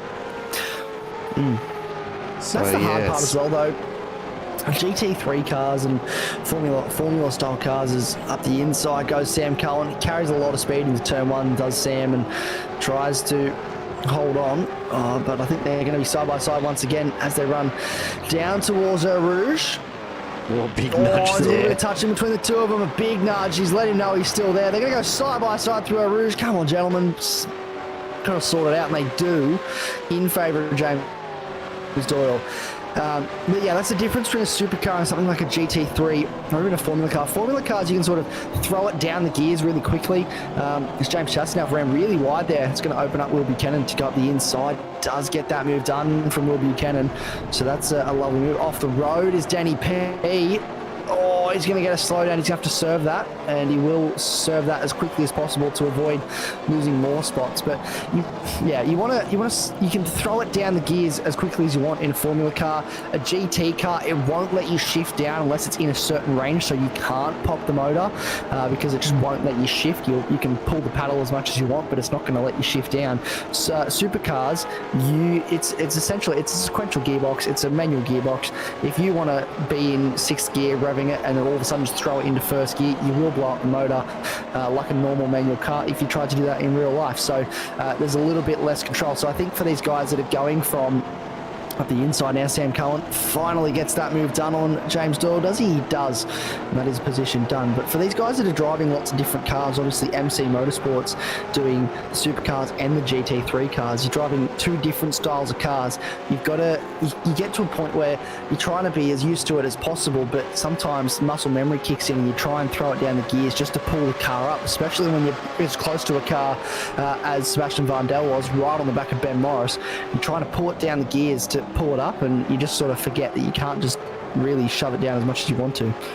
The other thing to note, and I'm not entirely certain on this, right, as we see Dyke and Nielsen banging doors through the bus stop and coming to start a new lap alongside each other on the run down to turn one. This will be an interesting one. I'm not 100% certain, but I am reasonably sure, based on the experience that we've had watching V8s, these Gen 3 supercars in particular, race here on iRacing over the course of, well, the last 18 months or so since they released. I'm relatively certain that there is some kind of engine wear model that is applied to these cars. The longer you're racing them, the easier and easier it gets to actually pop a motor on a downshift.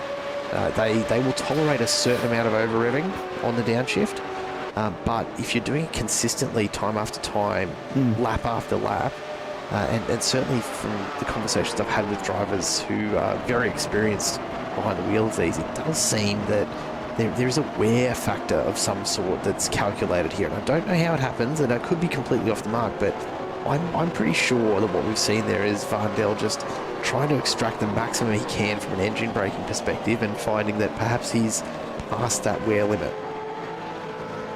Yeah, and again, that's also you got to think about as well. As you said, you want to maximise that engine braking. He was in a battle with Ben Morris, wanted to pull that car up so he could avoid hitting the back of Morris, because that's the last thing you want, is to drill the back of the car in front of you, and they were so close on the road. So he's gone for the good old engine brake, slow the car right down as much as I possibly can, which has put probably too much stress on that motor, as you said, and he is, as a result, he's lost the engine, and now unfortunately is out of this race. It does appear we will not see Sebastian Varndell again this evening, which is super unfortunate. He was moving forward quite considerably in this race, and it's very, very, very heartbreaking indeed for the young man. But hopefully we'll see him bounce back next time out. On our screen now, Danny P, Brett Loxton still battling away in this spot for 13th on the road.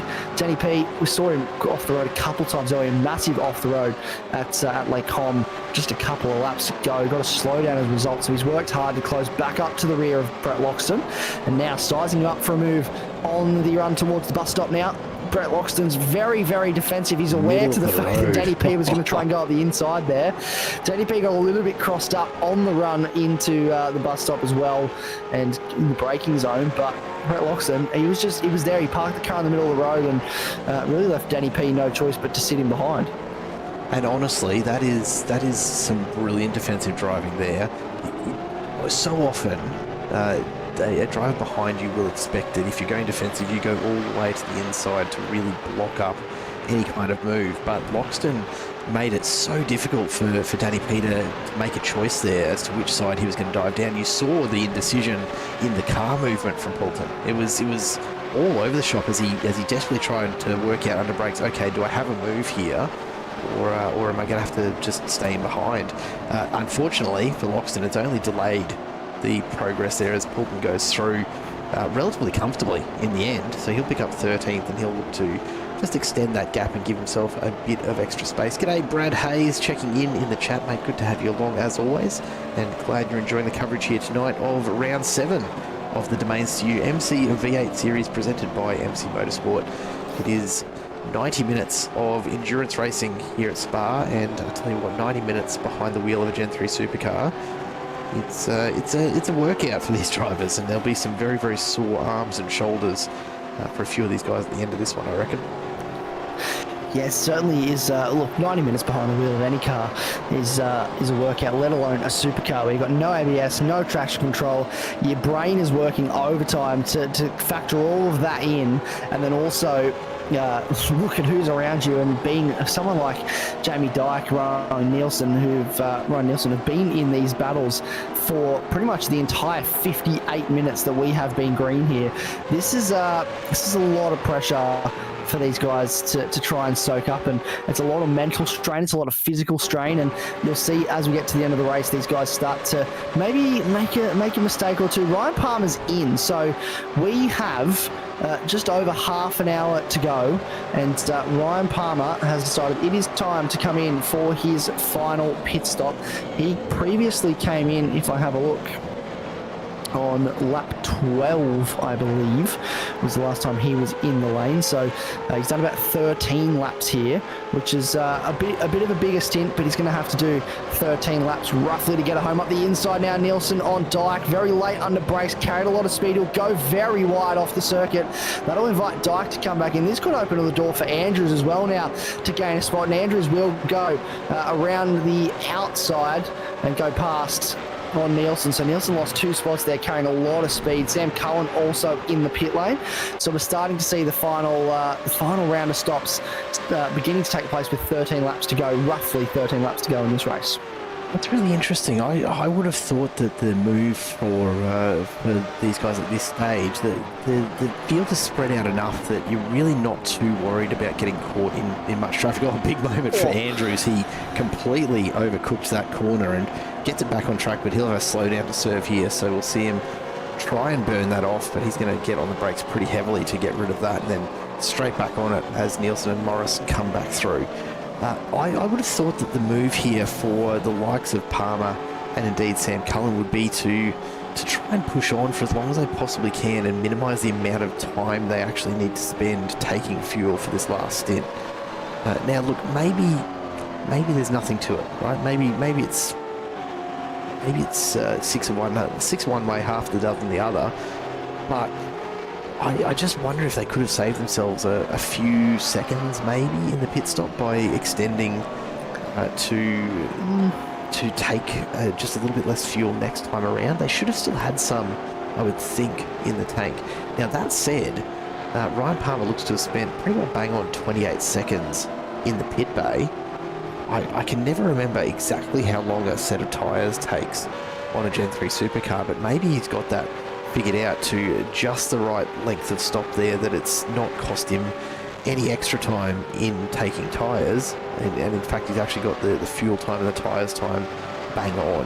I guess we'll see how it plays out over the last half hour of this race around Spa. Yeah, it's certainly going to be interesting to see what he can do from here. He was quick in the first phase. He probably want to try and get ahead of Bowler if he can, but there was a big gap back to him. Dane Snadden is now in the pit lane, so Ryan Nielsen as well. Jack Andrews, Brett Denny P is in.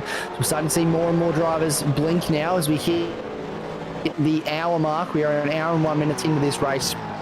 Less than 29 minutes to go. and probably about 12 laps left in this race. And Matt Bowler, he is 9 seconds. James Scott has disappeared up the road, hasn't he? 9 seconds is the gap between first and second. He is... I don't even know how to accurately describe the performance. I don't think there's enough superlatives to describe the performance that this man has put on this evening. Oh, there's a very, very good reason that he's racing at some of the top levels of Gen 3 supercar racing on iRacing. He is just blindingly quick. We're back to an Eclipse Sim Sports 1-2-3 here tonight, folks, as well. It's worth pointing out. The movement, though, through the field, when we consider how back to front this grid was at the start of this race, James Scott's up 22 spots. Matt Bowler in second place is up 10 positions. And then Hayden Veld in third is up 17 positions. But Eclipse Sim Sports 1, 2 and 3 here tonight, and they are just absolutely dominating this track. They really are dominating here this evening, aren't they? They have really just outperformed and just, I don't know. I feel like they've done that the last few weeks, though, haven't they? The last few rounds of MC. They have just absolutely turned up and driven brilliantly and have been some of the fast drivers on track. And James Chastanoff, he's leading this championship on consistency, and he has put in a wonderful performance, don't get me wrong. But James Scott, Matt Bowler and Hayden Veld, I can't help but think that incident we saw a few rounds back at Canadian Tire between Veld and Bowler, if we didn't see that incident, I feel like there could be no, it was Hungaroring, wasn't it? Yeah, it was. I'm thinking it was. You say Hockenheimring? I'm thinking of Hockenheimring. That one, Hockenheimring. That's the race I'm thinking of. If we didn't see that incident between Bowler and Veld at Hockenheimring, I definitely think this championship would be quite considerably closer at the front. Yeah, I tend to agree. You know, had the two Eclipse Sim Sports drivers not taken each other out of the points there, then yeah, I don't think Chastanoff would be in anywhere near a strong position. But the consistency that he's shown all season has been what's kept him at the top of the table. And I think, look, his finishing position tonight is pretty important to try and minimise the impact to the gap back to the pack chasing him. But if he can find himself in the top 10 somewhere, that shouldn't be too bad. And you'd have to think that he's on track to do that at this stage. It's really just a question of where the front, well, now the front six yet to come in and take their pit stop. It's just a question of where exactly they end up on the other side of their pit stop. Since Hayden Veld comes out of the pits behind Dane Snadden, immediately throwing the challenge to him, and he wants to get moving back up through that field. He really does not want to find himself any further down through the field at this stage. Ryan Palmer's up into 7th. He is leading on track in terms of drivers who have made their second stop, but that is a temporary state of affairs, you'd have to think. Absolutely. I do not think he's going to be close to James Scott. He might get a bit close to Matt Bowler, as we see up the inside. James Chastanoff trying to follow Hayden Veld through. As we said, big slide from Dane Snadden there. You could see the tyre marks he left on the road as well, due to that big slide. But as we said with James Chastanoff, the key for him here, if he feels like that possibly he can't get, as well, here is our race leader, into the lane, James Scott into the pits, but if James Chastanoff feels like he can't get ahead of the Eclipse Sim Sports, he at least needs to minimise the cars between himself and those two cars that he is fighting for this championship, to minimise the point gain that they're going to make over him in that round. And obviously James Chastanoff, he'll want to be finishing ahead of these guys, absolutely, but you've got to think about damage limitation as well in that situation, and doing what you can in consistency, which he has shown time and time again. So the top three all in. Thomas Hinz has elected to continue on. James Scott is now at the pit exit, so he'll be leaving the lane very, very shortly. And you would think this will be a considerable lead. Where is Ryan Palmer? I'm just looking on my track map. He is coming through the final couple of corners now. Matt Bowler is at pit exit, so we'll get back out in front of Ryan Palmer, I would suspect. Will Buchanan's also at pit exit here. I would not be surprised if maybe he comes out in front here. Where is Will Buchanan? No, he's not quite there yet. I thought he was further along than he was, but so he will. There he is. He will actually fall in behind Hayden Veld, but in front of James Chastenout. Yeah, and that pit stop a really complicated one. I'm just going to correct Jeremy Washington. I don't think what I said was Ryan Palmer is leading on track. I think what I said was Ryan Palmer is leading the drivers who have completed those second stops.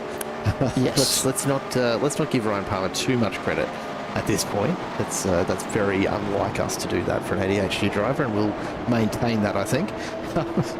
He's certainly going to finish pretty strongly here tonight, but I don't know how much further up he'll be able to climb. He'll probably he'll take James Doyle when Doyle comes in to make that stop. He might catch Loxton and Hinds, who still have to make their second stop yet.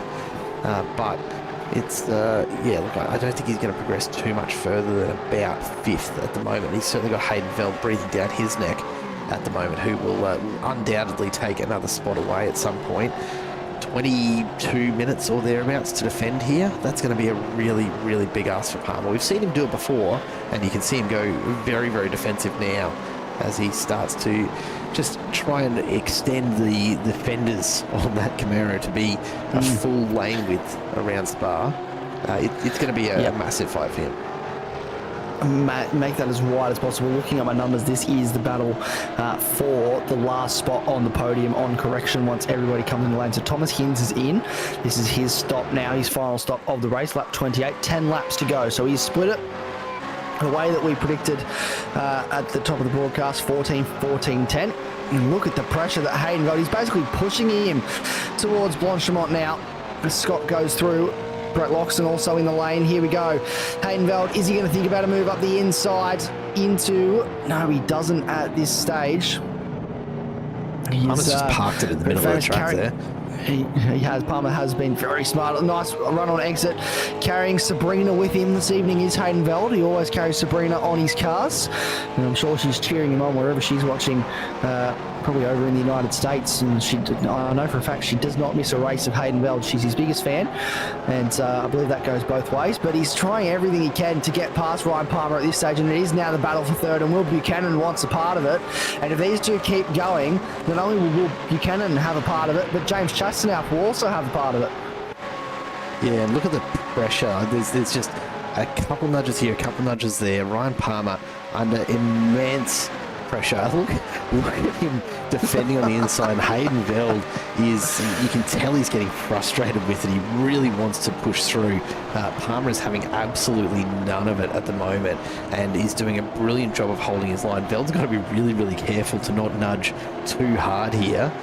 Because, he might get past, but the penalty that will come with it if he sends Palmer off the track will be fairly significant, you would think. It'll depend on the circumstances, of course, but geez, look at the view back and just how menacing that Eclipse Sim Sports Camaro is at the moment. Palmer's just parking in the middle of the track, not making this easy in any way at all for Hayden Veld. He's really going to force Veld to take the least convenient way through. And what Palmer's hoping here is Buchanan and Chastenow behind are going to start to pressure Veld and maybe divert his attention. But geez, another nudge there in the back from Hayden Veld as Palmer makes this car as wide as he possibly can. This group of four, this is going to be a really, really tight run all the way to the finish. Yeah, Ryan Palmer is saying to Hayden Veld, if you want to get this, mate, you can have it. You just got to do it the long way around. And I'm not going to let you go down the inside. No, that would be far too easy. And he's really doing everything he can to prevent Hayden Veld from getting past. Here we go.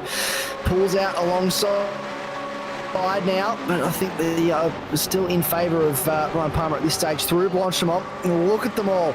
They're all wide. Is there going to be a slowdown there for anybody? No, I think they've all gotten away with it. Ryan Palmer parks in the middle of the circuit once again.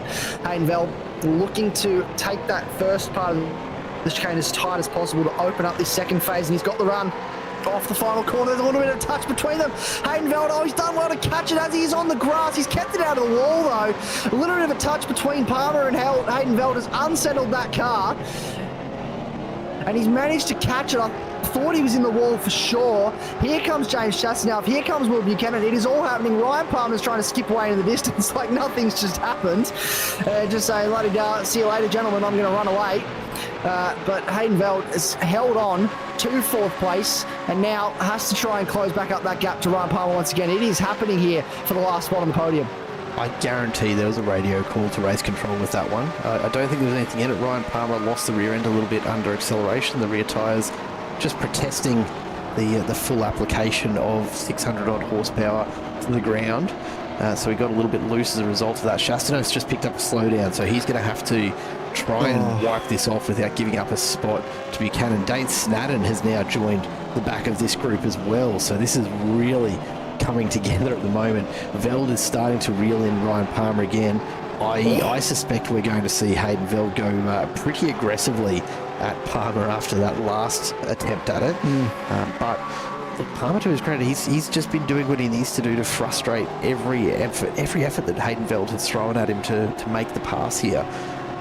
Palmer's in the box seat. It's a really, really tough track to get a pass done. Yeah. It is like there's some big braking zones around here, but again, if you park the car in the right spot like Ryan Palmer has, it is super difficult to get an overtake done. That radio call that would have been made, look, I think there was a little bit of an obviously justified reason for Hayden Veld to call that in, but it's also mind games and to try and get in the head of Ryan Palmer, because he'd hear that call absolutely and know that that's been made and probably feel a little bit hard done by there, so that would frustrate him. So that's going to play mind games on Ryan Palmer. This is James Doyle trying to find a way past William Brown, who's actually done brilliantly. He still has to serve another stop though. I was going to say he's done well to fight back up to 15th, but he still has to serve one more pit stop in this race. There's no way he is going to get to the end of this race without taking more fuel. No, it's really unfortunate for Brown, that stop and hold from that pit entry all the way back on, what was it, about like 15, 14, something like that. Yep. That's really cost him, unfortunately. Oh, Hayden Veld gets up the inside into turn one. He's been trying to find the way past for some time now, and Palmer's been doing a great job of preventing that inside move on turn one, but Hayden Veld finally gets it done. We'll go back and we'll take another look at that one, because that has been a long time coming. The IRAP Designs replay will show this, and on the way out of the final turn, Veld finds himself perfectly positioned on the inside of the track there. That's exactly what he was looking for. You can see maybe a little bit of a nudge there. We'll take another look from another angle in a moment. But now Ryan Palmer needs to defend against Will Buchanan, who's trying the same thing. Hayden Veld goes through. Ryan Palmer, Will Buchanan side by side. Palmer's going to find himself on the inside if he can stay alongside. I don't think he's going to get there. He's off into the kitty litter. That's going to cost him another position as Chastanov catches up. This is just going from a little bit bad to a little bit worse for Ryan Palmer now as he continues to lose positions up the inside. Thomas Hinz on Dane Snadden, so that's another spot.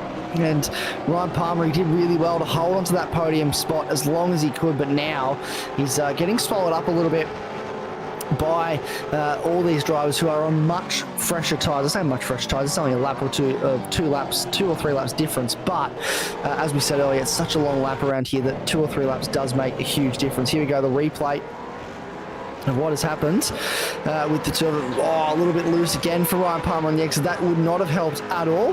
And then under brakes here, a little bit of a side-to-side touch in the braking zone. Ryan Palmer went nice and wide here. I think he was trying to set himself up for the switchback and get the drive off the corner, but he didn't maximise in the way that he probably would have liked, and as a result has had to just settle in behind, and then lost another spot to Will Buchanan, who ran him sort of off the road. There was a little bit of side-by-side between the two of them, and Ryan Palmer found himself in the kitty litter and had to concede another spot to James Chastain. So it's all happening with 15 minutes to go, and it is now an Eclipse Sports 1, 2, 3 at the front of this field. And this is the interesting point to note, right? We are an hour and 15 into this endurance race.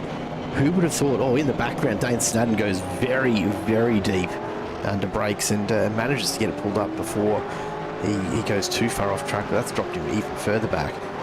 Regardless, look at this group that we've got in the battle for third. Hayden Veld controlling it at the moment, but Buchanan, Chastanov, Palmer and Thomas Hinz all still in with a shot. We're an hour and 16 into an hour and a half endurance race, and the gaps are less than a second for each car from third back through sixth at the moment, and Thomas Hin's knocking on the door of that 1 second gap in the background. He's trying desperately to get back in touch here. It is nowhere near as spread out as I was expecting this late in the game. We probably have a pretty close odds at the moment on who the podium sitters will be, but Veld's still got to make it home. Buchanan, Chastanov, Palmer all still in with a shot. Thomas Hinz even might still have a go at this. There's still a couple of positions yet to be decided further back as well, as Jamie Dyke is up the inside of Danny P. Very, very late on the brakes. Is he going to get stopped in time? He does. Somehow enough left in those tyres to pull that off. That was a very, very deep moment for Jamie Dyke, and Danny P. No answer to it. 5 second time penalty there for car number 281. That is Will Buchanan. So although he is at the front end of this group, that's going to set him back to he'll probably still be ahead of Dane Snadden, but only just. That's for the contact where he pushed Ryan Palmer into the kiddie litter as well. So that's what that was for. Looking at where it was, turn 6, which is that part of the that second part of the Lacombs sequence. So he's got the whack from the stewards there, unfortunately, and that will, as I said, drop him back a couple of spots to where Dane Snadden is at this stage. So yeah, he'll be pretty frustrated with that, and I'm sure he will might try and go to the stewards and appeal that penalty, no doubt. But for now, that is what it sits, which means that Ryan Palmer, James Chastanov and Thomas Hinz are all going to move up another spot in this race, and James Chastanov will be the first of the cars behind the 3 Eclipse Sim Sports cars. I don't think there's any catching him now, though, is there? Hayden Veld continues to extend that gap between the chasing drivers and himself. Buchanan, look, at this point, will continue to press on, because the thing, right, you can appeal that penalty post-race, and you don't give up on the spot or on the racing position just because you know there's a 5 second penalty hanging over your head. He's not going to back out of this and just let everyone else go through. He'll still fight this out to the end if he's got any hope of appealing, and even if he doesn't, he still wants to try and keep as much distance between himself and the drivers further back in the field as he possibly can. If he really presses on here, then Buchanan might just manage to stay ahead of Dane Snadden. If he backs out of it, then forget it. You're dropping down through the field. Oh, yeah, here we go. And this is James Chastanov trying to find a way round the outside, turns to the inside for the final part of Lacombe. Ryan Palmer wants to go with him sideways across the curb, and now this could be 2 spots lost for Will Buchanan. As he said, he had that 5 second penalty hanging over his head, wants to hold on to as many spots as possible. Ryan Palmer, he'll be getting the elbows out here. There'll be no I don't know, not necessarily niceties, but he'll be definitely getting the elbows out after the earlier contact between these two, and Ryan Palmer has to settle in behind for now, but he is all over the back of the Revolution e-racing car, the Camaro, and right in behind as well is Thomas Hinz. So this is the last thing that Will Buchanan really wants, is to be locked in a battle with these guys, because it'll mean that someone like Dane Snadden in the background can gain, and he'll continue to lose more spots. So this is getting a bit, it's not the ideal situation for Will Buchanan, not what he would have wanted with 10 minutes to go in this race. But Ryan Palmer, he certainly can see that there is a chance to get another spot, and potentially, if he can get past Will Buchanan and find a bit of pace at the end of this race, he could get a spot on James Chastanov and back up into 4th at least as well. Yeah, still plenty to battle for in this final 10 minutes. I can assure you, Precision, that there is absolutely no special treatment given to ADHD in this league. If anything, the stewards take a great pride in finding every opportunity to penalise, particularly Ryan Palmer, honestly, and try and keep him from getting too big of a head with his race results. Look, I don't think we got a great look at the contact at the time, so I can't really say how much was in it from my perspective, but this is why the appeal system exists, right? And that's a feature that's not present in every league. There are a lot of leagues out there that don't actually allow any appeals. Once a decision is made by race control, it is final. So there is still that avenue if there's any question about whether or not the penalty is earned, and that's why you'll see these drivers, as we said, push on all the way to the end. Will Buchanan will continue charge on through and try and maximise his finishing position here. With the assumption, you would think that that he's not intending on dropping through the application of that penalty. But 9 odd minutes to go, 8 minutes to go even. We'll see what is yet to come with this group at the front end. They are carving as much as they can off the corners here. Palmer's looking up the inside again, and I don't think he's going to make anything of that. And he'll be stuck still in 6th place. Getting an update from Race Control in the chat as well. Failure to leave racing room was the reason for that penalty, and of course Race Control will have been back and had a specific look at that before they made a decision as well. And again, the appeal process is there for a reason, right? Absolutely. R9, R1, absolutely on the money as well. Palmer really does need Buchanan to stay with Chastity at this point. They can't afford to get caught up in their own little battle here and let James Chastinov extend further off into the distance. Yeah, that's exactly it, isn't it? And Will Buchanan also doesn't want to be caught up in a battle with Ryan Palmer, because that means that someone like Dane Snyder will close in. He'll lose more spots. Black flag for Simon Caplet, and incident limit. He's spun he's hit the wall. Incident limit. He has hit the wall on the front straight, and probably just gassed up a little bit too early. You can see there in the background that is, I believe, Matt Bowler coming through the final couple of corners. It was Matt Bowler indeed. And here we go, we're back to with this battle that is still going on.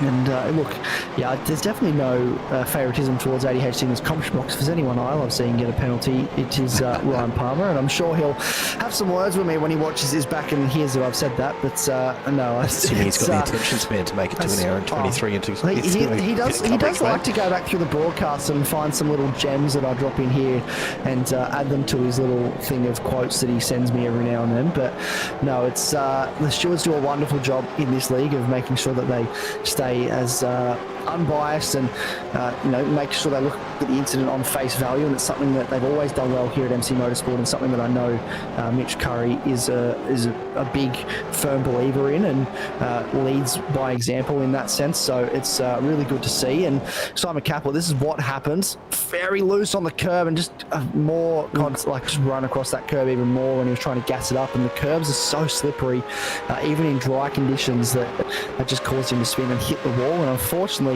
that will be a drive-through that Simon Capel has to serve, as you said, for reaching that incident point limit. Brett Loxton, the reigning champion, tried to find a way past Ryan Nielsen. We've got about 5 minutes to go in this race, just over 5 minutes left before we see the checkered flag. And Brett Loxton, again, he hasn't been able to move through the field quite the way I think he would have wanted to this evening. Only up 6 spots, Ryan Nielsen up 5 spots, and so it's been a little bit of a frustrating evening, it seems, for the number 1 driver. But a little bit of a contact between the two of them. Nielsen carried a lot of speed into the long right-hander, and as a result ran wide, and Brett Loxton saw the opportunity to go up the inside, capitalise, and now moves up into 12th spot. But they've got about 3.5 seconds up the road to Danny P, who's in a battle with Jamie Dyke, trying to find his way past, and they're not too far behind Ben Morris either. This is the last spot inside the top 10, and both of these guys will want it just as much as the other. Yeah, there's still a bit to be gained here, so Dyke and Danny P would, you'd hope, be focused on catching Ben Morris as well.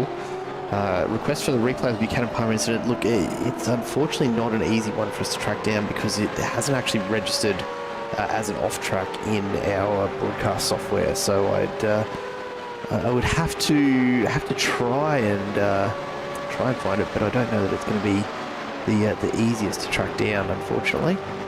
We can certainly have a go at it, but it doesn't look super easy to actually get a shot of it. Danny P. There's a bit of contact, massive amount of contact between the two of them. Heavy in the braking zone. Danny P trying to find a way out the inside. Jamie Dyke trying to shut the door. Left a little bit of racing room and contact between the two of them. And now, Danny P is going to have to restart, try it all over again to get past the Fishy Motorsports coach. Certainly not going to make this easy, is he, Jamie Dyke? Slow down for Matt Boland. That's going to matter. He's got 20 seconds to Hayden Bell back up the road, so plenty of room. This is Will Buchanan, James Chasnoff, Ryan Palmer, still all sort of attached at the hip at the moment, tied together, running on a little bit of a string, the three of them, with only 3.5 minutes left to go in this race. Who will finish in front? Keep in mind there is a 5-second penalty hanging over Will Buchanan's head at the moment, pending the appeal that he may or may not submit. Stewards will have to wait and see throughout the week what comes of that. Ryan Nielsen has a think about a look on Brett Loxton, but not close enough again on that occasion. And it's all happening out here with the last 3 minutes to go. It's getting to the pointy end of the race now. Gloves are starting to come off, and drivers that know they're running out of time, they need to start making moves. Look at the rubbish on the outside, off the racing line. Look at all the marbles that were on that, just on that last corner through the Lake Holmes, and even on the outside of the wrong right-hander here. It is the last place you want to be now is anywhere off that racing line. Yeah, a lot of debris, a lot of kitty litter out there on the track, and when you're getting so deep into this race, your tyres are really at the edge of their usability. You've got very little grip left in them compared to a nice fresh set. Yeah, you find yourself out on that, and you've got basically nothing. You're skating out there, so drivers need to be really, really careful of this. But Loxton and Nielsen really battling this out regardless. Nose to tail through a whole lot of that section, and just allowing themselves to do a little bit of panel readjustment between each other on the way through there. Not coming to anything just yet, but Nielsen will be setting up for another attack pretty soon, you'd imagine. As we jump forward, I do want to see the big challenge always here with these time braces is that we don't actually get great notification of when the white flag comes out. So we're not seeing it wave that time past. You'd expect that we're probably going to get it on the next one. So probably at this stage 2 laps to go, inclusive of this one. But yeah, hopefully no one's planned for a little bit less fuel than that. We'll see how it goes. We'll take a look at this. I think this might be the Will Buchanan and Ryan Palmer incident. So we'll see what we can see here on the iRacing Designs replay. And see if we can get a good view of this. Keep an eye on the racing room afforded to Ryan Palmer, particularly on the outside here. And look, Buchanan does run very, very wide to that racing line. That curb. Yeah, it's hard to call it at full speed. The rule is it has to be a full car's width from where that white line is, and obviously the stewards feel that there was not a full car's width left on that white line, and Ryan Palmer was sort of not able to stay on the race surface as a result of that, so that's why they've handed the penalty. But again, it's super tricky, and they spend a lot of time looking at this footage, and they don't just sort of, it's not really just like one sort of look and then they go, oh yeah, they do things like this. They look at different camera angles. There's a lot of thought and time and effort that goes into this, and you look at that there and just how wide he is, and there just wasn't room for Ryan Palmer. Yeah, it's very wide from Will Buchanan. No, and it's definitely not enough room for Ryan Palmer to stay on the racing surface sufficiently there. So that's why the stewards would have handed the penalty. And but it's very interesting to get the insight like that as well, just to see what might be the reasoning behind a steward's penalty in that situation. Obviously, at the time, we didn't get the best look at what might have happened there, but we did get it on that occasion. Doing what we can to get a look back at it on your broadcast for you here, folks, and hopefully you've enjoyed the full hour and a half of racing here at Spa. It's been a pretty significant race for a lot of drivers, but certainly for the Eclipse Imports team out in front, James Scott, Matt Bowler and Hayden Veld all just running away with this. We should see a white flag waving. There it is on the right hand side of your screen. So this is the final lap now, as we find ourselves with what is probably going to be the last battle on track here, I imagine. And well, at least for the top. So it's Simon Kaplan around in the background, unfortunately. Again. So he's a lap down. He won't factor into these top spots. But there's a couple of little battle packs still to go on, and we've still got this lap to get them sorted out. This one here, Morris, Dyke, and Poulton, is going to be, I reckon, a pretty close one as we get close to the end. I wonder if fuel is going to play into this for any of these drivers. I would hope they've fueled up enough to to run this extra lap, and certainly doesn't look like anyone's backing off. Jamie Dyke had a fantastic run on Morris there. Is Morris struggling a little bit? He doesn't look like he's carrying anywhere near the pace as he pulls to the inside. He's going to come across now and tuck in behind Dyke. Now Portman's going to have a look up the inside as well. He goes past Morris. I wonder if Morris is just a little bit under-fueled here, perhaps, because he's starting to drop away at a reasonable rate. You know, he's had good pace right throughout here and just doesn't seem to be able to hang with them. In the background, Brett Loxton and Ryan Nielsen still going at it as they come through the corner immediately behind. Loxton looks to have this one under control, but Nielsen will still throw a couple of moves yet. Out in front, though, the story is all James Scott, who is almost to the finish of this race. He's so far out in front right now as he comes to the bus stop for the final time. And what a drive it has been for James Scott. He comes around that final turn. There's the checkered flag, and Scott will take the win 17 seconds ahead of his teammate Matt Bowler. What a massive, massive drive that has been for the Eclipse Sim Sports team. Bowler's going to come home in a fairly comfortable second, and he's a further 20 seconds ahead of Hayden Veld. Massive drive though from all three. Hayden Veld just coming through Blanchemont now is way outside of it. Here's the close one that we're counting down to though. Buchanan and Palmer are going to be side by side into the bus stop. Is Palmer going to try and move on into the last turn? He does. He'll be on the inside for the exit, and I think he's going to get there. Can Thomas Hinds get through as well? He can't quite get there. And Buchanan's lost the pace on the outside, and Hinds actually sneaks through in the end and picks up 6th place. Ryan Nielsen, that's heartbreaking. Nielsen has just hit, I would imagine, the incident limit, and he's going to come across. He will cop a 40-second penalty for that, which is going to drop him all the way down to probably somewhere around 18th or 19th. You've got to be so careful with that late incident limit. It's exactly what can happen. Yeah, that hurts for Nielsen after what was a fantastic race. He moved up spots, and yeah, that 40-second time penalty will hurt. Liam Jensen will come home in 16th place. Josh Harris, Dean Powell, Will Brown will be the last car to cross the line. But man, what a dominant performance from this man this evening. Basically a last first challenge. Started 23rd, finished in first place at the front of the field. Had the lead of the race before they even got to the end of the first stint. It took him half an hour to get from the back of the grid to the front of the grid, which is honestly just so ridiculously fast and extremely talented driver. Won by 17 seconds in the end from Matt Bowler, and you have to feel, looking at his lap times, he probably wasn't pushing as much as he probably could have. And again, 1, 2, 3 for Eclipse Sim Sports. So I'm very much looking forward to hearing what they'll have to say, but that is a great result for a podium lockout for Eclipse Sim Sports this evening.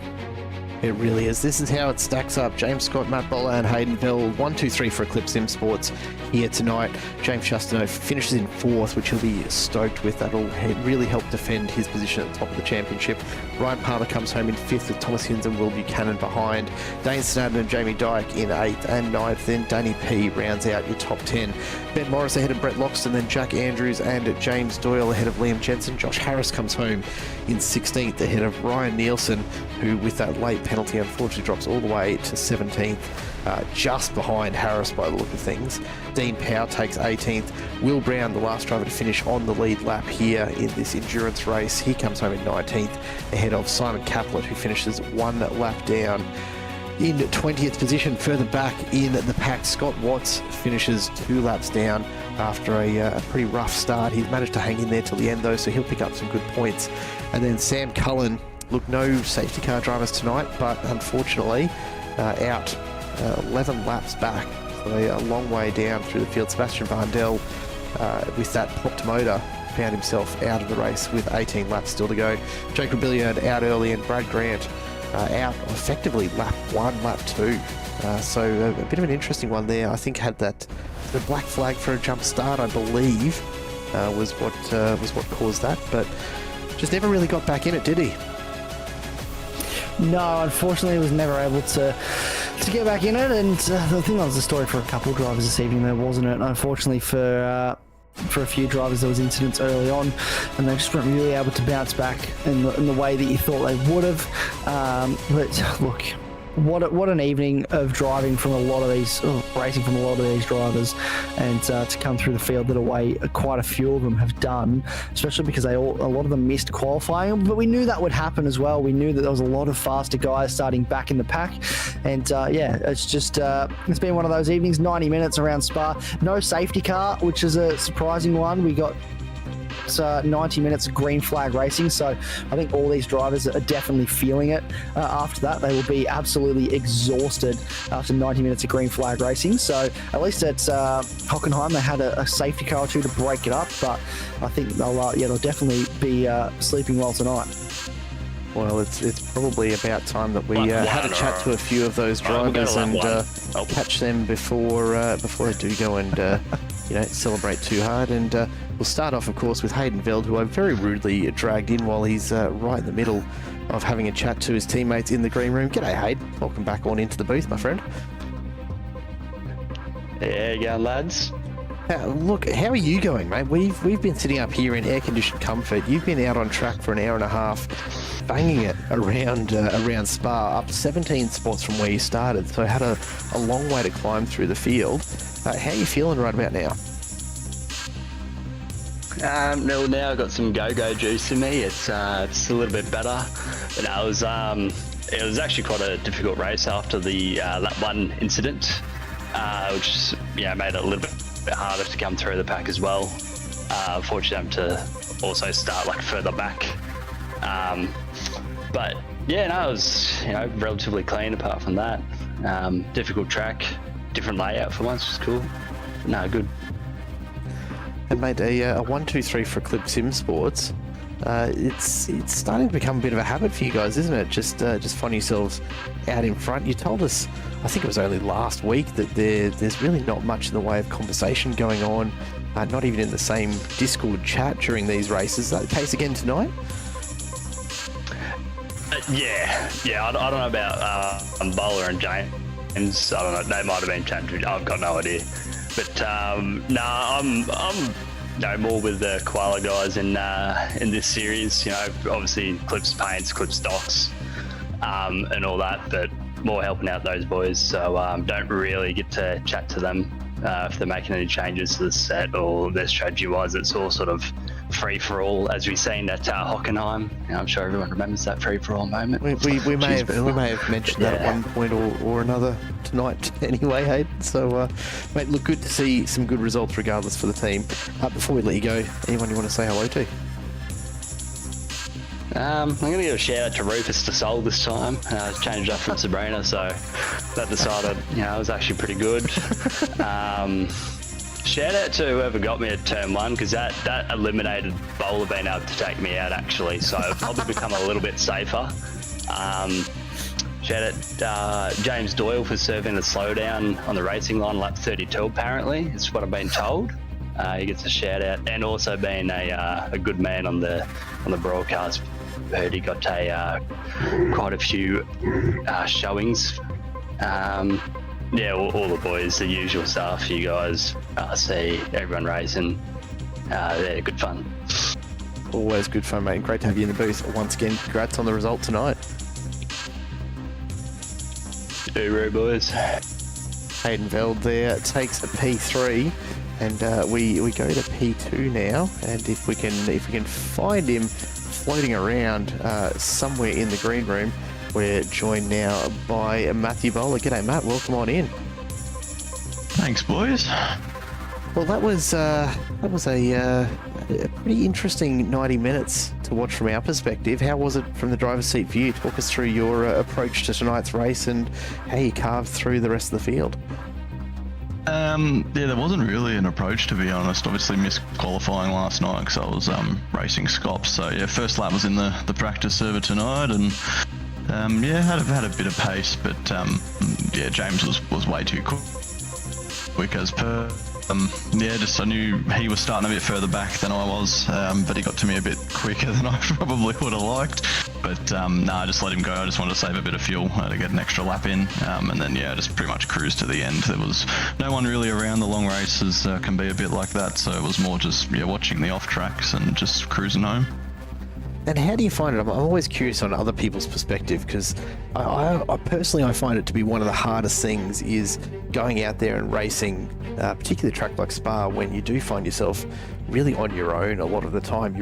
I find it really can be challenging and honestly pretty mentally draining to be managing your position based on your relatives. Is that something you're keeping an eye on, or are you just trying to keep pretty consistent lap times? Look, the tyre deg on the setup I was on was pretty bad. So yeah, really just cruised. Honestly, had a few moments where I forgot what happened the last 5 minutes. So it was a bit of autopilot, just cruising around. Obviously, was just checking the relative, but the guys were pretty far back, and it looked like they were battling as well. So I knew I didn't have to push too hard. It wasn't a threat that I was going to get undercutted or anything like that. So yeah, pretty much just cruised, looked after the tyres the best I could, which clearly didn't work out too well. But yeah, managed to get P2 and obviously finish ahead of the guys that are in the championship fight. So yeah, should get a bit of points for that. Well, Matt, I long for the day when I can just switch off and autopilot a Gen 3 supercar. I reckon I'm probably a good decade away from that yet. So well done tonight, mate. Brilliant drive out there. Anyone you want to say hello to, or any sponsors to thank before we do let you go? Yeah, I'll just thank. I'll firstly start off with Haydenfeld. Obviously, wasn't too close to him tonight to be able to replay what happened at Hockenheim, but I was informed that he wanted to return serve. So thankfully I checked in pretty early, so that's just an FYI to all those guys. Check in nice and early just in case. I'll give a shout out to James. Obviously he had great pace. Honestly he was flying. I could not keep up at all. Obviously give a shout out to you guys for doing all the commentating and sticking around for 90 minutes of Spa. I don't know how it was from your end, but I'm sure it was a decent broadcast. And then obviously all the guys in RC as well. Mate, a great little result for you tonight. We'll take a look at championship points in a moment, but congratulations on a P2, and we'll let you get back to the team. Awesome, thanks guys. Bowler takes out a P2, and that brings us, of course, to the man himself tonight, James Scott, just far too good out in front. G'day, James. Welcome on into the booth. G'day, fellas. Well, mate, some pretty significant surprise and really just a lot of people impressed out there tonight on the broadcast on how quickly you moved up through that field. Look, we're going to credit you with a last to first challenge completed here, because you were pretty close to dead last on the grid, and to be in first spot before you even came in at the end of that first stint is just something else altogether. Mate, the pace out there tonight, how much of that is just down to having a good setup, or was there something extra that you found this evening? Yeah, not sure. My only practice was in the race server, so wasn't much of that. I was at the pub only half an hour before the race start, so that was my preparation. Yeah, no, the car I think has been pretty good. I think we've made a pretty good step forward from last night for V8 Scots, and then tonight. Yeah, I just wanted to try and test it out and see, how it would fare around a very different circuit compared to what we ran last night. So yeah, no, the car was pretty mega, to be honest, for very, very minimal setup work. Yeah, the car was bloody awesome. Just occasionally I get the opportunity and the pleasure to chat to someone in the booth who makes me feel just vastly inferior as a sim racer, mate, and to know that you can rock up from the pub and put in an effort like tonight makes me think that I maybe need a bit more seat time with some of these cars. That's a pretty impressive effort to charge through the way you did. How did you actually find it coming through the field here tonight? Did you even feel any struggle at any point getting around some of the other drivers here at Spa, or was it fairly straightforward for you? No, look, obviously it gets a little bit tougher as you move up the grid. That's only natural, but yeah, no, the car, yeah, it was really good. Like, placed it where I want. Could get really good driving, made a lot of moves out of, I don't know what the name of the corner is, but like the third last corner, the fast right-hander that goes onto the back straight before the Blanchimont or whatever it is, and then the bust up at the end there. Made a lot of moves out of that corner, had really good turn and then drive traction as well. So no, it wasn't too difficult. Obviously, really good first lap. I think I made up like 13 spots or something on the first lap, which was awesome. that made my night feel a fair bit easier. Yeah, I can only imagine, mate. It was a very, very impressive drive right the way through tonight. Obviously, whoever's done your setup has done a fantastic job, whether that's you or someone else in the team. Brilliant work from an engineering perspective. Anyone else you want to say thanks to or say hello to before we do let you go? Yeah, obviously, guys, all the guys at the team. Couldn't do without them. I think we've been working really, really well together, and I think we've gone a very, very different direction as well. Sort of in last week's lead up to Spa-Francorchamps last night, and then again tonight. Was a very similar thing to what we ran last night, but yeah, it's still very different to what we would have run here. We've had the old philosophy, so yeah, making really good grounds there. So thanks to all the guys in the team, the sponsors, Logitech G, Aussie Broadband, Westfield. Thanks to those guys as always. Couldn't do without them. You guys in the broadcast, admin, race control, all those people that put the show on. Yeah, get out to them. Thanks. And mate, as a parting word from me, geez, that livery looks absolutely epic. It's a gorgeous looking car, mate. So yeah, good to see it up the front of the field, getting plenty of time that it deserves. Well done again tonight, mate, and we'll let you get back to it. Thank you. James Scott takes out what in the end was a reasonably comfortable win, Isaac, in the scheme of things. And yeah, I tell you what, it's gonna be up to Chastity from here to really defend that lead that he's got for the rest of this season. Absolutely, it's yeah, really is the ball in James Chastanel's court, and I think he did a really good job tonight of making sure that he was as close to those three Eclipse Sim Sports cars as possible. The good news is he doesn't have to worry about James Scott too much, but he does have to worry about Matthew Bowler and Hayden Veld. And if you look at those points, it is getting closer at the top, about 50. No, but not even that. Maybe about 48 points between James Chastanel and Matthew Bowler. With still 3 rounds to go. We've got Sonoma next week on the Cup layout for a sprint round, and then Adelaide and Long Beach to round out the season. So 3 very, very challenging circuits. Circuits that I'm really looking forward to seeing these cars get around. But it's yeah, the ball is very much in James Chastanel's court, and he's got his work cut out for him to defend from what are 3 very, very quick Eclipse Sim Sport cars. Just a few rounds left in this Domains2U MCV8 series. I really do hope you've been enjoying it here, folks. We've got some great racing still to come. A few really, really top tracks left in this season before we do crown a champion. And of course, the GT3 Championship on Wednesday nights in a similar kind of position. Plenty more racing action coming this week. If you haven't already, make sure you do hit that subscribe button and give us a thumbs up if you've enjoyed tonight's coverage. It does help us get more eyes on some great Australian sim racing. And I think you have to agree, we've had some of the best here again tonight around Spa in these V8s. From everyone here at Simple Racing Broadcast, a massive thank you to MC Motorsport, to Domains2U as primary sponsor of this season, and of course all of the other sponsors. iRacing Designs, we've got everything simulated on board, Sixpence Coffee as well.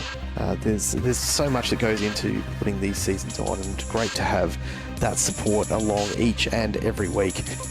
From us here though, we're going to call it a night on Spa's event. We've got more racing tomorrow night with the Alliance Sim Racing V8 Supercars getting out on track, and then of course the GT3 Championship with MC Motorsport kicks off again on Wednesday night. So do make sure you're around for that. If not though, it's been an absolute pleasure having you along this time. We do hope to see you back again soon. Until whenever you join us again, it is goodbye for now.